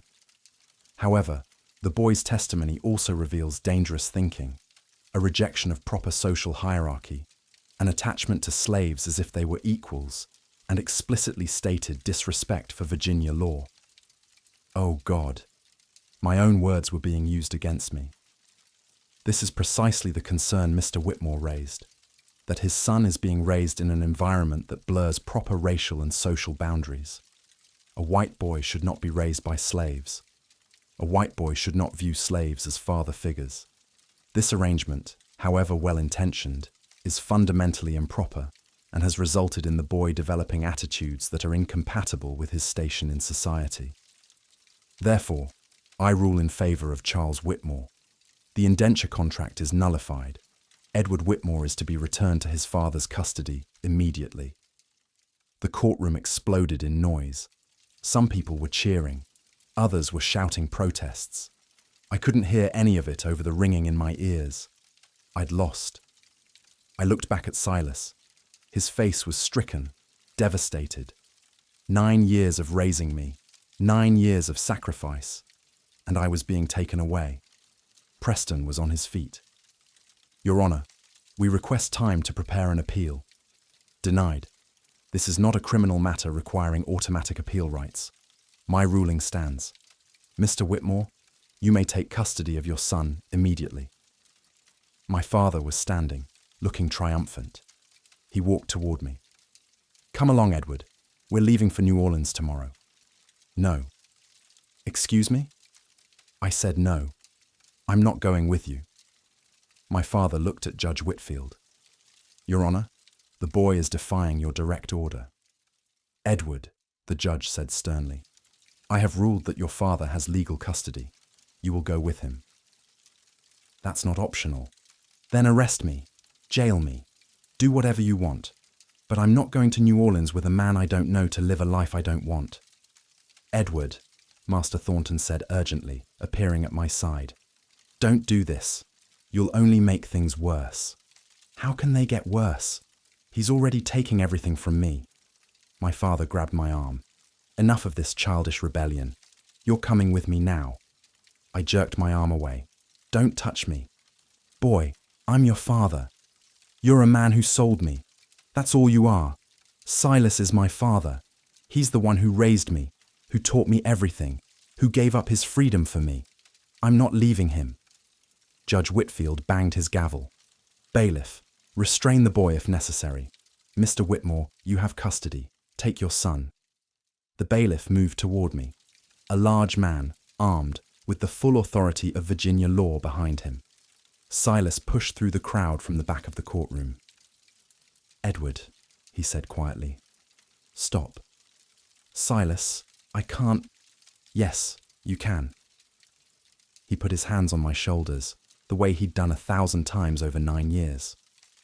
You can do this because you have to. Fighting will only hurt you. Please, son, don't give them a reason to put you in chains. But I can't leave you. You have to. I know it's not fair. I know it's wrong. But the law has spoken, and we don't have power to fight it. Not this way. Then what way? How do we fight this? You survive. You endure the next 5 years. And when you turn 21, when you're legally free, you come back. You come find me.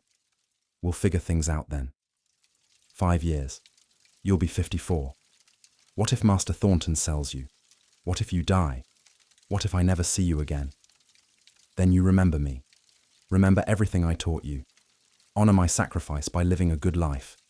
That's all I ask. Tears were streaming down my face now, and I didn't care who saw. I love you, I said. You're my father. My real father. Not him. I know, Silas said softly. I love you too, son. Now go. Make me proud. The bailiff took my arm, firmly, but not roughly. My biological father waited by the courtroom door. I walked toward him, toward a future I didn't want, away from the only father who'd ever mattered. At the door, I looked back one last time. Silas stood in the middle of the courtroom, surrounded by people who weren't looking at him, invisible despite being the center of everything. Our eyes met across the distance. And then I was outside, being led to my father's carriage, my old life ending, whether I wanted it to or not. Part 5. The Price of Truth. July to August 1829. The carriage ride to my father's rented rooms in Richmond was silent. I sat as far from him as possible, staring out the window, refusing to acknowledge his existence. You'll get over this, he said finally. In time, you'll understand I did what was best. I didn't respond. Edward, I'm trying to give you opportunities. A life better than working as a blacksmith. Don't you see that? I liked being a blacksmith. Because you didn't know anything else. Once you see what real society is like, what real opportunity looks like, you'll be grateful. I doubt that. He sighed. You're angry. I understand. But I'm still your father, and you're still my son. We'll rebuild our relationship. No, we won't. We reached his rooms, a respectable boarding house on Main Street. He'd rented a suite, a sitting room, 2 bedrooms, and access to a shared dining room. This will be your room, he said, opening a door to a small bedroom with a single bed, a wardrobe, and a desk. It's modest, but once we're in New Orleans, you'll have much better accommodations. I walked in and sat on the bed, staring at nothing. We leave tomorrow morning, my father said. I've booked passage on a ship to New Orleans. The journey takes about 2 weeks. When we arrive, you'll meet my business partners, see our offices, begin learning the trade. It's a good life, Edward. You just need to give it a chance. I don't want your life. I want mine. Your life was working in a forge with a slave. That's not a life for a white man, for a Whitmore. I'm only a Whitmore because of an accident of birth. I'm a blacksmith because I chose to be. There's a difference. My father looked at me for a long moment. You really do believe that Slave is your father? His name is Silas. And yes, I believe it. Because it's true. It's not true. It's confused thinking from a child who didn't know better. But you'll learn. In New Orleans, away from his influence, you'll remember who you really are. He left, closing the door behind him. I sat on the bed in this strange room, this prison with nice furniture, and I cried. Not quietly. not the restrained tears of someone trying to maintain dignity. I sobbed like the 7-year-old I'd been when Silas first bought me, because I'd just lost the only father who'd ever mattered. Eventually, exhaustion took over, and I fell asleep fully clothed on top of the covers. I woke in the middle of the night to a sound at the window, a soft tapping, rhythmic and deliberate. I got up and opened the window. Clara was outside, standing on a small ledge that ran along the building's second floor. "Clara, what are you doing here?" "Helping you escape, obviously. Come on." "What? You don't think I'm letting them take you to New Orleans, do you?" "Silas sent me." "Well, he didn't actually send me. He doesn't know I'm here because he tried to stop me because it's dangerous. But I know he wants you away from your father. So I'm helping you escape." "Clara, if you're caught helping me, you could be whipped, or worse. Then we'd better not get caught. Come on, we don't have much time." "Where would I even go? I'm 16 years old with no money. I'd be caught within a day." "Not if we're smart about it. I have a plan, sort of." Despite everything, I almost laughed. "You sort of have a plan? Look, it's not a complete plan. But it starts with getting you out of this room before your father ships you off to New Orleans. We can figure out the rest later. Now are you coming or not?" I looked back at the room. At the bed I was supposed to sleep in the lodgings my father had rented, preparing for the journey to a life I didn't want. Then I looked at Clara, this young woman who was risking everything to help me. "I'm coming." I climbed out the window onto the ledge. Clara grabbed my hand and led me along the narrow pathway to a drain pipe that we climbed down to the alley below. "Where are we going?" I whispered. "First, we get you out of Richmond. Then we figure out the next step." We ran through the dark streets, 2 fugitives fleeing toward an uncertain future. Behind us, my father slept, unaware that his son had just chosen freedom over family, chosen love over law, chosen Silas over him. By morning, when he discovered I was gone, it would be too late. I was never going to New Orleans. I was going to forge my own path, whatever that meant, even if it cost me everything. Chapter 4. The Price of Freedom. We ran through Richmond's dark streets like thieves, which I suppose we were, stealing me from my father's custody, defying a court order, breaking Virginia law with every step. Clara led me through alleys I'd never seen, past warehouses and shops closed for the night, avoiding the main streets where night watchmen patrolled. She moved with the confidence of someone who'd navigated these paths before, and I wondered how many times enslaved people had used these same routes trying to reach freedom. "Where are we going?" I whispered as we paused in the shadow of a tobacco warehouse. "The docks. There's a ship leaving at dawn for Baltimore. If we can get you on it, you'll be out of Virginia before your father even knows you're gone." "Clara, I don't have money for passage. I know someone who might help. Captain Morrison. He's sympathetic. His sister was married to a free black man who got kidnapped and sold south. He hates the slave system. Might be willing to smuggle a runaway indentured servant." "Might? It's the best option we have, unless you want to walk to Pennsylvania." We reached the docks as the first hint of dawn touched the eastern sky. The James River stretched before us, dark and wide, carrying ships toward the Chesapeake Bay and the ocean beyond. Freedom was somewhere out there, past the water, in states where slavery was illegal and court orders from Virginia held no power. But first, we had to get on a ship. Clara found Captain Morrison's vessel, a merchant ship called the Mary Catherine, loaded with tobacco bound for Baltimore. She climbed aboard confidently, and I followed, my heart pounding. "Captain Morrison?" she called softly. A man emerged from the captain's cabin, middle-aged, weathered, with kind eyes and a suspicious expression. "Clara, what are you doing here? If you're caught on the docks after curfew, I need your help. This is Edward. He's running from a bad situation. He needs passage to Baltimore." Morrison looked me over. "You're white. Running from what?" A court order giving me to my father, a father I don't want. That's not how the law works, boy. I know. That's why I'm running. Morrison studied me for a long moment. If I'm caught helping you, I could lose my ship, my livelihood, everything. Why should I risk that? Because it's the right thing to do, Clara said. You know what it's like when the law is wrong. Your brother-in-law. Don't. Morrison's voice was sharp. Don't use Thomas against me. I'm not using him. I'm reminding you why you hate what Virginia does to people. Edward isn't a slave, but he's still being treated like property. His father sold him, abandoned him for 9 years, then came back and claimed him because a judge said blood matters more than love. You going to stand by and let that happen?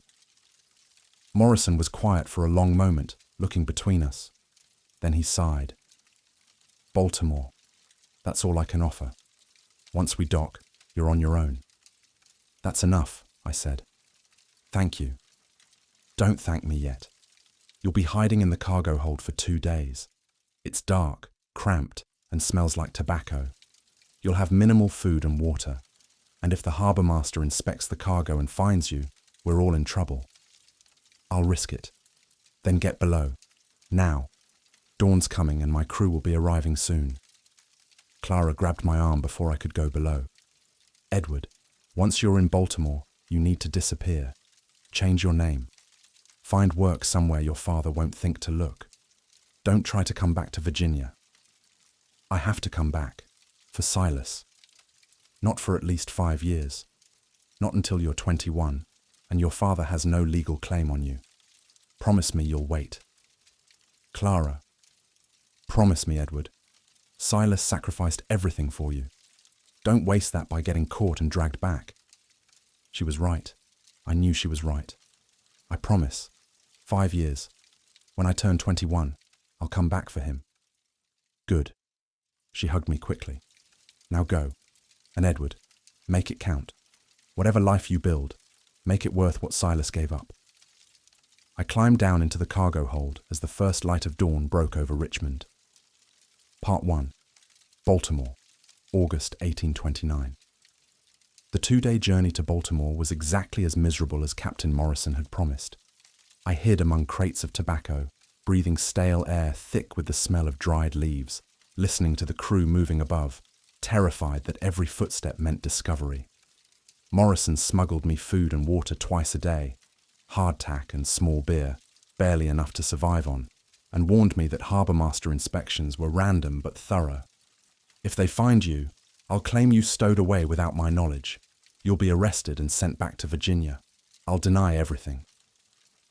Understood. Understood. Fortunately, no inspection came. On the 3rd morning, I felt the ship slow and heard the sounds of docking.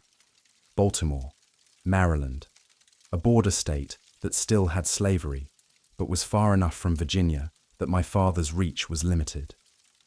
Morrison came down to the hold after the ship was secured. We're here. Wait until nightfall, then slip off the ship. Head into the city. Find work, find shelter, and for God's sake, don't use your real name. There are people in Baltimore who make money returning fugitives to Virginia. Trust no one. How do I find work? You said you're a trained blacksmith. Yes. Then find a forge. Baltimore has dozens. Offer to work as an apprentice or journeyman. Don't mention Virginia. Make up a story. You're from Pennsylvania. You traveled to Baltimore looking for opportunities. Keep it simple. Lies are easier to remember when they're simple. He handed me a small pouch. $10. It's all I can spare. Use it carefully. Captain Morrison, I don't know how to thank you. Don't thank me. Just live well. And maybe someday, when you're settled and safe, help someone else who needs it. That's thanks enough. That night, I slipped off the Mary Catherine and into Baltimore. The city was overwhelming. I'd grown up on plantations and visited Richmond occasionally, but Baltimore was different, bigger, louder, more crowded. The streets near the docks teemed with sailors, merchants, labourers, enslaved people running errands, free black people trying to make their way in a society that barely tolerated their existence. I spent my first night in Baltimore sleeping in an alley behind a tavern, my $10 hidden in my boot, terrified that I'd be robbed or discovered, or somehow dragged back to Virginia. But morning came, and I was still free.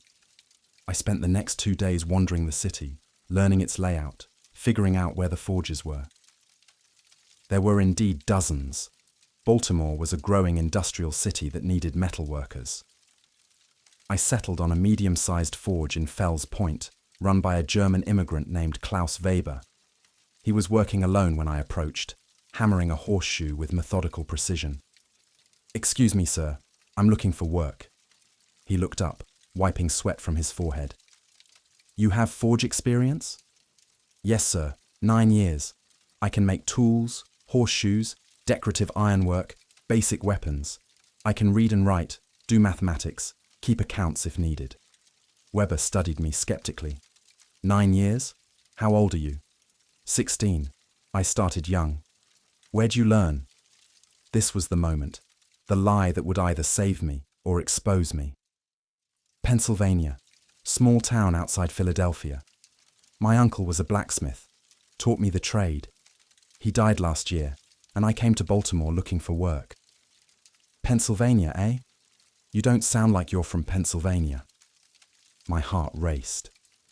"My family was originally from Virginia, moved to Pennsylvania when I was young. I guess I kept the accent." Weber grunted, neither believing nor disbelieving. "Show me what you can do." He handed me a piece of iron and pointed at the forge. "Make me a hook, simple J-hook, like you'd hang a lantern from. Let's see if you actually know what you're doing." I made the hook. It wasn't my best work. I was nervous, and Weber's forge was arranged differently from Silas's, but it was competent, functional, properly shaped and quenched. Weber examined it, testing its strength, checking the curve. "Not bad. Not great, but not bad. You said you can do decorative work?" "Yes, sir." "Show me tomorrow. I'm working on gates for a church. Need scroll work. If you can do quality scroll work, I'll hire you as a journeyman. $3 a week plus room in the loft above the forge. Deal?" $3 a week. It was low. Skilled blacksmiths in Baltimore could make 5 or 6. But I was 16 with a fake name and a fake story. I couldn't be choosy. "Deal. What's your name?" Another critical moment. I needed a name that was forgettable, common, nothing that would stand out. "James. James Miller." "All right, James Miller. Be here at dawn tomorrow. Don't be late." I wasn't late. I arrived at dawn and spent the next month proving myself to Weber. The scroll work was acceptable, then good, then excellent. Weber's initial skepticism faded as he realized I actually did know what I was doing. "Your uncle taught you well," he said one day. "Yes, sir. He was a master craftsman." "Must have been. You've got skills beyond your years." I just nodded, not trusting myself to embellish the lie further. Slowly, carefully, I built a life in Baltimore as James Miller, blacksmith's apprentice from Pennsylvania. I worked 6 days a week, lived in the cramped loft above the forge, saved every penny I could spare after paying for food and necessities. I was saving for 2 things: my own forge someday, and Silas's freedom. $400. That's what Silas needed. I was making $3 a week. If I saved half of that, it would take me more than 5 years just to save $400.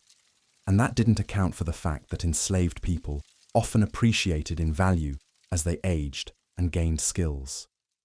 By the time I had the money, Silas might cost $600 or $800. The mathematics of freedom were crushing, but I kept saving. What else could I do? Part 2. News from Virginia, 1830 to 1833. For 3 years, I lived as James Miller. I worked, I saved, I kept my head down, and I tried not to think about everything I'd left behind. But news from Virginia found me anyway. In October 1830, I received a letter at the forge. The handwriting was Clara's. "Edward, I'm writing to let you know that your father has been searching for you. He posted notices in Baltimore newspapers and hired someone to look for you in that city. Be careful. He hasn't found you yet, but he's persistent. Silas is well, though he misses you. He won't say it directly, but everyone can see it. He works harder than ever, taking on extra commissions, saving money again. I think he's trying to save enough to come find you when you turn 21, though he won't admit that either. Master Thornton is also well. He was questioned by authorities about whether he helped you escape. He denied it honestly. He didn't know. The investigation went nowhere. Stay safe. Stay hidden. Don't come back until it's safe. C. I burned the letter immediately after reading it, but the words stayed with me. My father was still searching. 3 years later, he hadn't given up, and Silas was saving again, working extra, just like he had before, trying to build something from nothing. I doubled my efforts. I took on side work in addition to my job with Weber, repairs for neighbours, small decorative pieces I could sell at market. I barely slept, barely ate, saving every possible penny. By 1832, I'd saved $80. 2 years of grueling work, and I had $80. It wasn't enough. It wasn't nearly enough. In March 1833, another letter came. This one was different. The handwriting was rougher, less educated. It took me a moment to realize it was from Silas himself. He'd taught himself to write better over the years, practicing in secret, and now he was risking everything to send me a letter. Edward, I hope this reaches you. I hope you're safe and well. I hope you've built a good life wherever you are. I need to tell you something important. Your father came back to Virginia last month. He's given up searching for you actively, but he's done something worse. He's filed a lawsuit against Master Thornton, claiming that Thornton helped you escape and owes him compensation for the lost value of your indenture. The suit is for $500. If he wins, Master Thornton will have to pay. And Master Thornton doesn't have $500 to spare. He might have to sell property. He might have to sell me. I'm writing to ask you not to come back. I know you want to help. I know you feel guilty, but if you come back before you're 21, your father can claim you legally. Everything we've sacrificed will be wasted. Stay where you are. Live your life. When you're 21 and legally free, then we can talk about what comes next. But not before. You're a good man, Edward. I'm proud of the person you've become. Remember that, whatever happens. Silas. I read the letter 3 times, then burned it like I'd burned Clara's. My father was suing Master Thornton, might force him to sell Silas, and I couldn't do anything about it without exposing myself and losing everything. The trap was perfect. My father couldn't find me, so he was attacking the people who'd helped me, knowing that might draw me out. I wanted to go back, wanted to testify that Thornton hadn't helped me escape, that I'd fled on my own. But if I went back, my father would have me arrested for violating a court order. I'd be dragged to New Orleans, and Silas's sacrifice would be worthless. So I stayed in Baltimore, and I hated myself for it. The lawsuit dragged on for months. I followed the news in Virginia newspapers that made their way to Baltimore. The case was complicated. Thornton argued that he couldn't be held responsible for the actions of an indentured servant who fled on his own.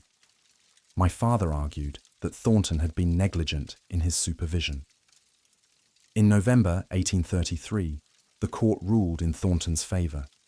He didn't have to pay compensation, but the legal fees had cost him dearly, and the scrutiny had made his life difficult.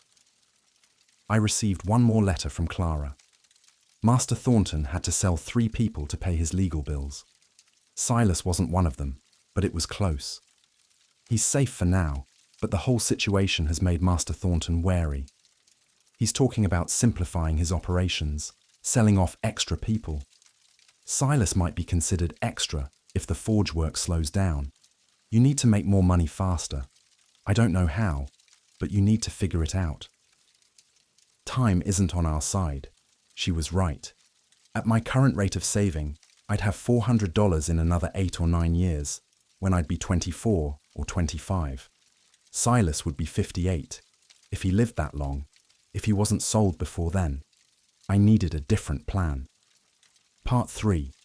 Taking Risks, 1834 to 1835. In early 1834, I made a decision that would change everything. I approached Klaus Weber with a proposal. "Mr. Weber, I want to buy into the business." He looked up from the plough blade he was repairing. "Buy in? You're 19 years old with no capital. How exactly do you plan to buy in?" "I have $95 saved. I know it's not much, but I'll work for reduced wages, $1 a week instead of $3, and use the difference to gradually buy a partnership stake. In 5 years, I'll have contributed enough in reduced wages and saved capital that I'll own a quarter of the business." "Why would I agree to that?" "Because you're getting older, Mr. Weber. You're 53. The heavy forge work is getting harder. You need a full partner, someone who can eventually take over when you're ready to step back. I'm that person. I'm skilled, I'm reliable, and I'm not going anywhere." Weber studied me for a long moment. "You're also hiding something. I've always known that. Your story about Pennsylvania doesn't quite hold together. But you're a good worker and you've never caused trouble, so I've let it go." My heart raced. "Sir, I don't need to know what you're running from, James, or whatever your real name is. But I need to know that whatever trouble you're in won't come back on me in this business." I met his eyes. "It won't. I promise you that. My trouble is with my family, not the law, and I'm keeping far away from them. Family trouble that I can understand." He set down his hammer. "All right, I'll agree to your proposal, but with modified terms. You'll work for $2 a week instead of $1. I'm not running a charity. And it'll take you 7 years to earn a quarter stake, not 5. But at the end of those 7 years, you'll be a partner. We'll formalize it in a contract." "Thank you, Mr. Weber." "Don't thank me yet. Partnerships are complicated, but you've earned the opportunity. The reduced wages meant I was saving less per week, but the long-term payoff was worth it.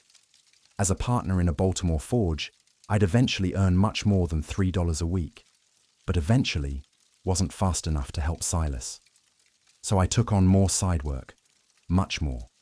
I worked 16-hour days, taking custom commissions in whatever spare time I could find. Decorative gates, fancy hinges, custom tools, ornamental work for wealthy Baltimore families. I developed a reputation for quality craftsmanship, and people were willing to pay for it. I barely slept. I worked myself to exhaustion every single day. But my savings grew faster. By late 1835, when I turned 21, I had $175 saved. 21. Legally an adult. Legally free from any parental authority. My father no longer had any claim on me. I could go back to Virginia, but I still didn't have enough money to buy Silas's freedom. $175 out of $400, maybe $500, maybe more depending on what Master Thornton would charge. I stood at a crossroads. Go back to Virginia now, try to negotiate Silas's freedom with what I had and risk failure, or wait longer, save more, and risk that Silas might be sold or die before I had enough. The mathematics of freedom still didn't work in our favor. Then, in December 1835, I received a letter that changed everything. It was from a lawyer in New Orleans, not Virginia. The handwriting was formal, professional. "Mr. Edward Whitmore, I am writing to inform you of the death of your father, Charles Whitmore, on November 18th, 1835. He passed from complications related to consumption and liver failure. As his only surviving heir, you are entitled to his estate. This includes his share of the cotton brokerage firm, valued at approximately $8,000, personal property, and various other assets. After debts are settled, the estate is estimated to be worth $6,000 to $7,000. Please contact my office to arrange transfer of these assets. Samuel Robertson, Attorney at Law." I read the letter 3 times. My father was dead, and he'd left me money. A lot of money. The irony was devastating. The man who'd sold me for $100, who'd tried to drag me to New Orleans against my will, who'd made my life hell even from a distance, that man had died and left me a fortune. Money that could buy Silas's freedom 10 times over. I sat in the loft above Weber's forge, holding the letter, and I felt nothing. No grief, no satisfaction, just a hollow sense of absurdity. My father had spent years chasing me, trying to reclaim me, insisting that blood ties mattered most. And in the end, those blood ties had given me the one thing that actually mattered, the means to save Silas. Thank you, I whispered to the ghost of Charles Whitmore, for the only useful thing you ever gave me. Part 4. Going Home, January 1836. I travelled to New Orleans in January 1836 to settle my father's estate. The city was everything my father had promised: wealthy, cosmopolitan, full of opportunity. His cotton brokerage was indeed successful. His partners were initially suspicious of me, a 19-year-old blacksmith claiming to be Charles Whitmore's son, but the lawyer had documentation, and eventually they accepted my claim. After debts and legal fees, I inherited $6,200. It was more money than I'd ever imagined having. I sold my father's share of the cotton brokerage back to his partners for cash. I wanted nothing to do with cotton, a crop that existed because of enslaved labor that had made my father wealthy while people like Silas suffered. Then I returned to Baltimore, packed my few belongings, and told Klaus Weber I was leaving. Leaving? But we just formalized the partnership. I know, and I'm sorry.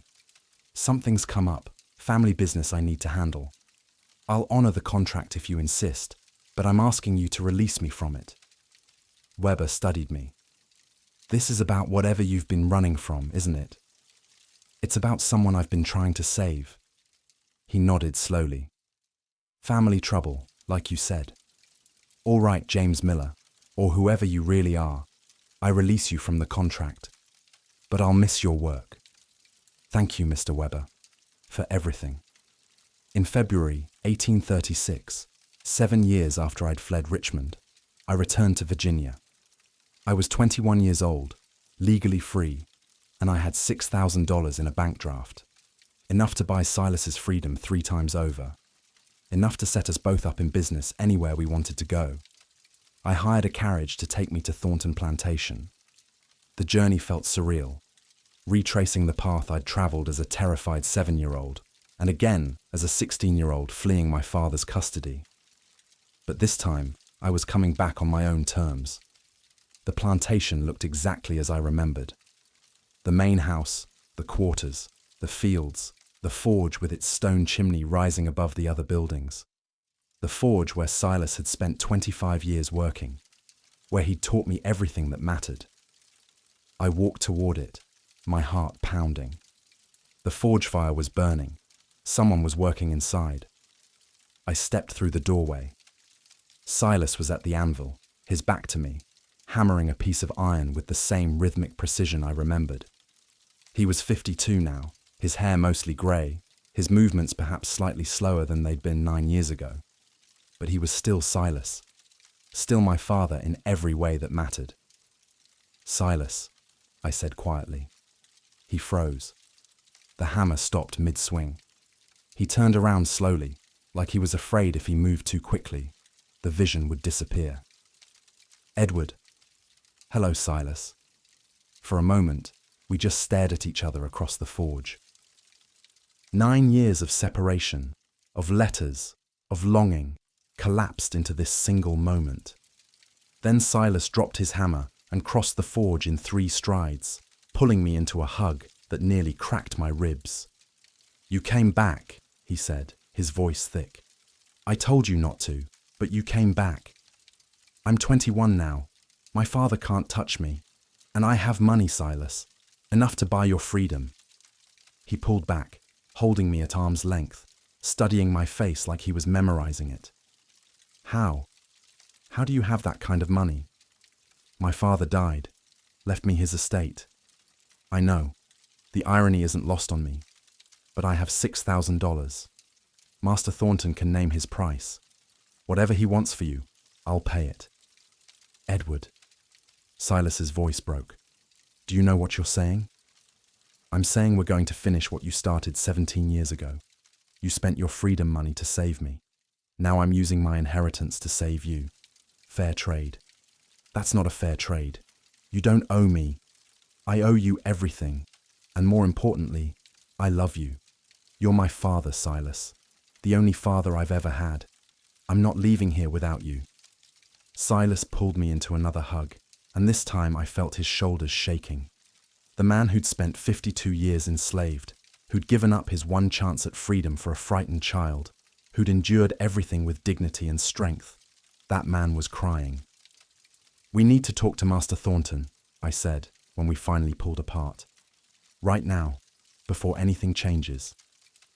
We walked to the main house together. Silas knocked on the door, and the same house servant, Mercy, older now but still working there, answered. Edward, is that really you? It's me. I need to see Master Thornton. It's urgent. She led us to his study. Thornton was older too, in his late 40s now, his hair receding, his spectacles thicker. But his expression when he saw me was surprised and wary. Edward Whitmore, I heard you'd fled to Baltimore. I'm assuming you're here because you've reached your majority and your father can no longer claim you. My father is dead, sir. And yes, I'm 21 and legally independent. I'm here to make you an offer. What kind of offer? I pulled out the bank draft. $6,000. I want to buy Silas's freedom. Thornton's eyes widened. That's an extraordinary sum. I know. It's well above market value for any enslaved person, no matter how skilled. But I want this transaction to be beyond question. I want papers that prove Silas is free, with no possibility of legal challenge. I want this done right. Thornton looked at Silas, then back at me. Edward, do you understand what you're doing? $6,000 is enough to buy a house, start a business, set yourself up for life. You'd be spending it all on the man who raised me, I interrupted. On the person I love most in the world. Yes, sir. I understand exactly what I'm doing. Thornton was quiet for a long moment. Your father spent years trying to reclaim you. Lawsuits, searches, money. He never understood why you ran, why you'd choose a slave over him. I think I'm finally beginning to understand. Will you sell him to me? Silas is worth maybe $800 on the open market, given his age and skills. I'll sell him to you for $1,000, which includes drawing up ironclad freedom papers. You can keep the rest of your money. Use it to build something. $6,000, I insisted. I won't bargain over my father's freedom. Name the price, and I'll pay it. $1,000, Thornton repeated firmly. I'm not going to gouge you, Edward. $1,000 for Silas, properly documented. That's my offer. I looked at Silas. He nodded, tears streaming down his face. Then we have a deal, I said. Part 5. Freedom's Price, February 1836, Epilogue. The paperwork took 2 days to finalize. Thornton's lawyer drew up the documents. A bill of sale transferring ownership of Silas from James Thornton to Edward Whitmore, followed immediately by manumission papers freeing Silas completely. On February 14th, 1836, Silas walked out of Master Thornton's study, a free man for the first time in 52 years. We stood outside the main house, freedom papers in Silas's hands, and he just stared at them like they might disappear. It's real, I said quietly. You're free. I'm free, he repeated, testing the words. Edward, I'm free. What do you want to do? Where do you want to go? He looked around the plantation, the forge where he'd worked for 35 years, the quarters where he'd lived, the fields where so many people he'd known had suffered and died. I want to leave Virginia, he said firmly. I want to go somewhere slavery doesn't exist, where I don't have to carry freedom papers everywhere, where I'm not one accusation away from being enslaved again. Pennsylvania? Ohio. Pennsylvania. We'll go to Philadelphia. There's a community of free black people there, blacksmiths and tradesmen. We can set up a forge together, work side by side like we always have. But this time, we'll both be free. Together, I agreed. Partners. We stayed at Thornton Plantation for one more week, saying goodbyes. Clara was overjoyed. She hugged us both and cried. Other enslaved people from the quarters came to see Silas off, some happy for him, others devastated that he was leaving. "Take me with you," one young man begged. "Please, I'll work for free. Just let me come north." Silas's face was anguished. "I can't. If I'm caught helping runaways, I lose my freedom and Edward goes to prison. I'm sorry. I'm so sorry." It was the terrible truth of freedom. You could save yourself, maybe save one or two others, but you couldn't save everyone. The system was too big, too entrenched, too brutal. On our last day, Silas and I walked through the plantation one final time. We visited my mother's grave. I hadn't been there since I was 7, and Silas told her spirit what had happened. "I raised your boy right," he said quietly. "He grew up strong and good and principled. You'd be proud." "She would be," I agreed. "And so would you. You raised me to be the person she wanted me to be." We left Virginia on February 22nd, 1836, carrying everything we owned in 2 small bags.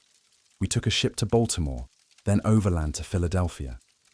Philadelphia was everything we'd hoped for.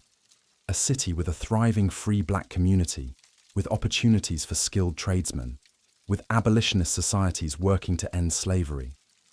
We used the remaining $5,000 to buy a small building and set up a forge.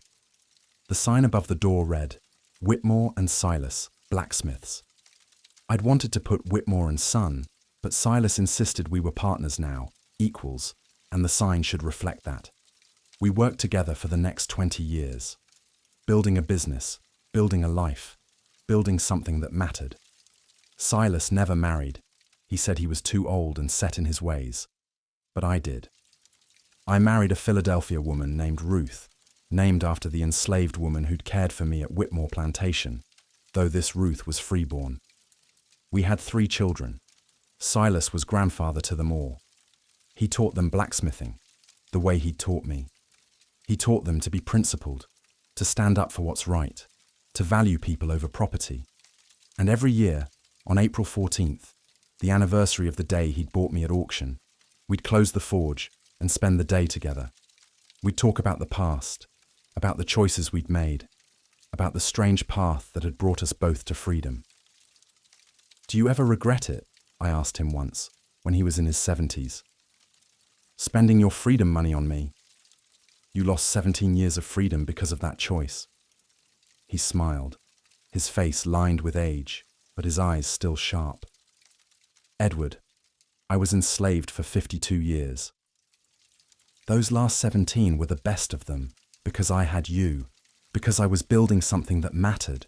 Would I trade 17 years of watching you grow up for 17 years of being free but alone, not for anything in the world?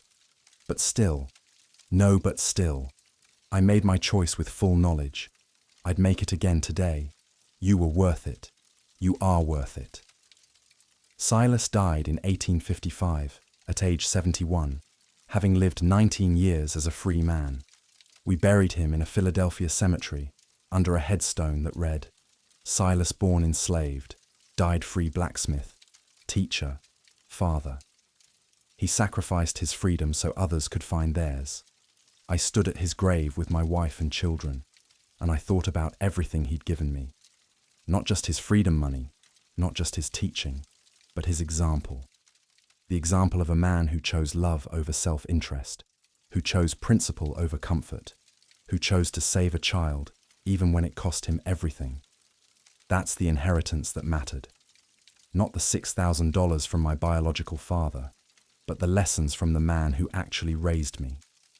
I lived another 30 years after Silas died. I kept the forge running, trained dozens of apprentices, became known as one of Philadelphia's finest blacksmiths. I used my skills and my money to support the abolitionist movement, to help fund the Underground Railroad, to do what Silas had always wanted, help people find freedom. When the Civil War came in 1861, I was too old to fight. But my two sons enlisted in the Union Army. They fought to end the system that had enslaved Silas, that had stolen 52 years of his life. The war ended in 1865. Slavery was abolished. 4 million people walked into freedom that had been denied them for centuries. I thought about Silas then, how he would have wept to see it, how he would have celebrated, how he would have said, "It's about damn time." And I thought about the choice he made in 1820, when he was 36 years old and had saved $127. The choice to spend it on a frightened 7-year-old boy instead of keeping it for himself. That choice rippled outward in ways neither of us could have predicted. I became a blacksmith, a businessman, a supporter of abolition. My children became soldiers fighting for freedom. My grandchildren grew up in a world without slavery. All because one enslaved man decided that helping a child mattered more than anything else. I died in 1885, at age 72, surrounded by my children and grandchildren. My last words were about Silas. "Tell them," I whispered to my family. "Tell them about the man who gave up his freedom for me. Tell them that's what real fatherhood looks like. Tell them that love is measured in sacrifice, not blood." They promised they would, and they kept that promise. This story, the story of Edward Whitmore and Silas the blacksmith, has been passed down through 4 generations of my family. It's been told to children and grandchildren, preserved in letters and journals, remembered and honored. Because some stories are too important to forget. The story of a man who was enslaved for 52 years, but never stopped being fully human. The story of a boy who was sold by his father, but saved by a stranger. The story of how family is built not by blood, but by choice and sacrifice and love. That's the story of Silas. That's the story of my father. And that's the story I want the world to remember. Epilogue. From the Journal of Edward Whitmore, written in 1880. People sometimes ask me what freedom means. They expect philosophical answers, complex definitions. But I always think of Silas. Freedom isn't just the absence of chains. It's not just legal papers saying you're a person instead of property. Freedom is having choices, being able to decide where you live, what work you do, who you love. It's being able to keep the fruits of your labor. It's being treated as a human being with dignity and inherent worth. But most importantly, freedom is the power to make sacrifices that matter. Enslaved people couldn't make meaningful choices. Every decision was constrained by masters, by law, by violence. But even in slavery, Silas found a way to choose. He chose to spend money he'd saved for his own freedom to save a child he didn't know. That choice, that sacrifice, was an act of freedom more profound than any legal document. Because true freedom isn't just what you're allowed to do, it's what you choose to do when no one is forcing your hand. Silas chose love over self-interest. He chose family over freedom. He chose me. And in doing so, he taught me what it means to be truly free. Not free from consequences. His choice cost him 17 years of slavery he might have escaped. But free to live according to his values. Free to be the person he wanted to be, regardless of circumstances. That's the freedom worth fighting for. Not just legal freedom, but moral freedom. The freedom to choose love, to choose sacrifice, to choose what matters. Silas was enslaved for 52 years, but in the ways that truly mattered, he was the freest man I ever knew, and I will spend the rest of my life trying to be worthy of the freedom he gave me.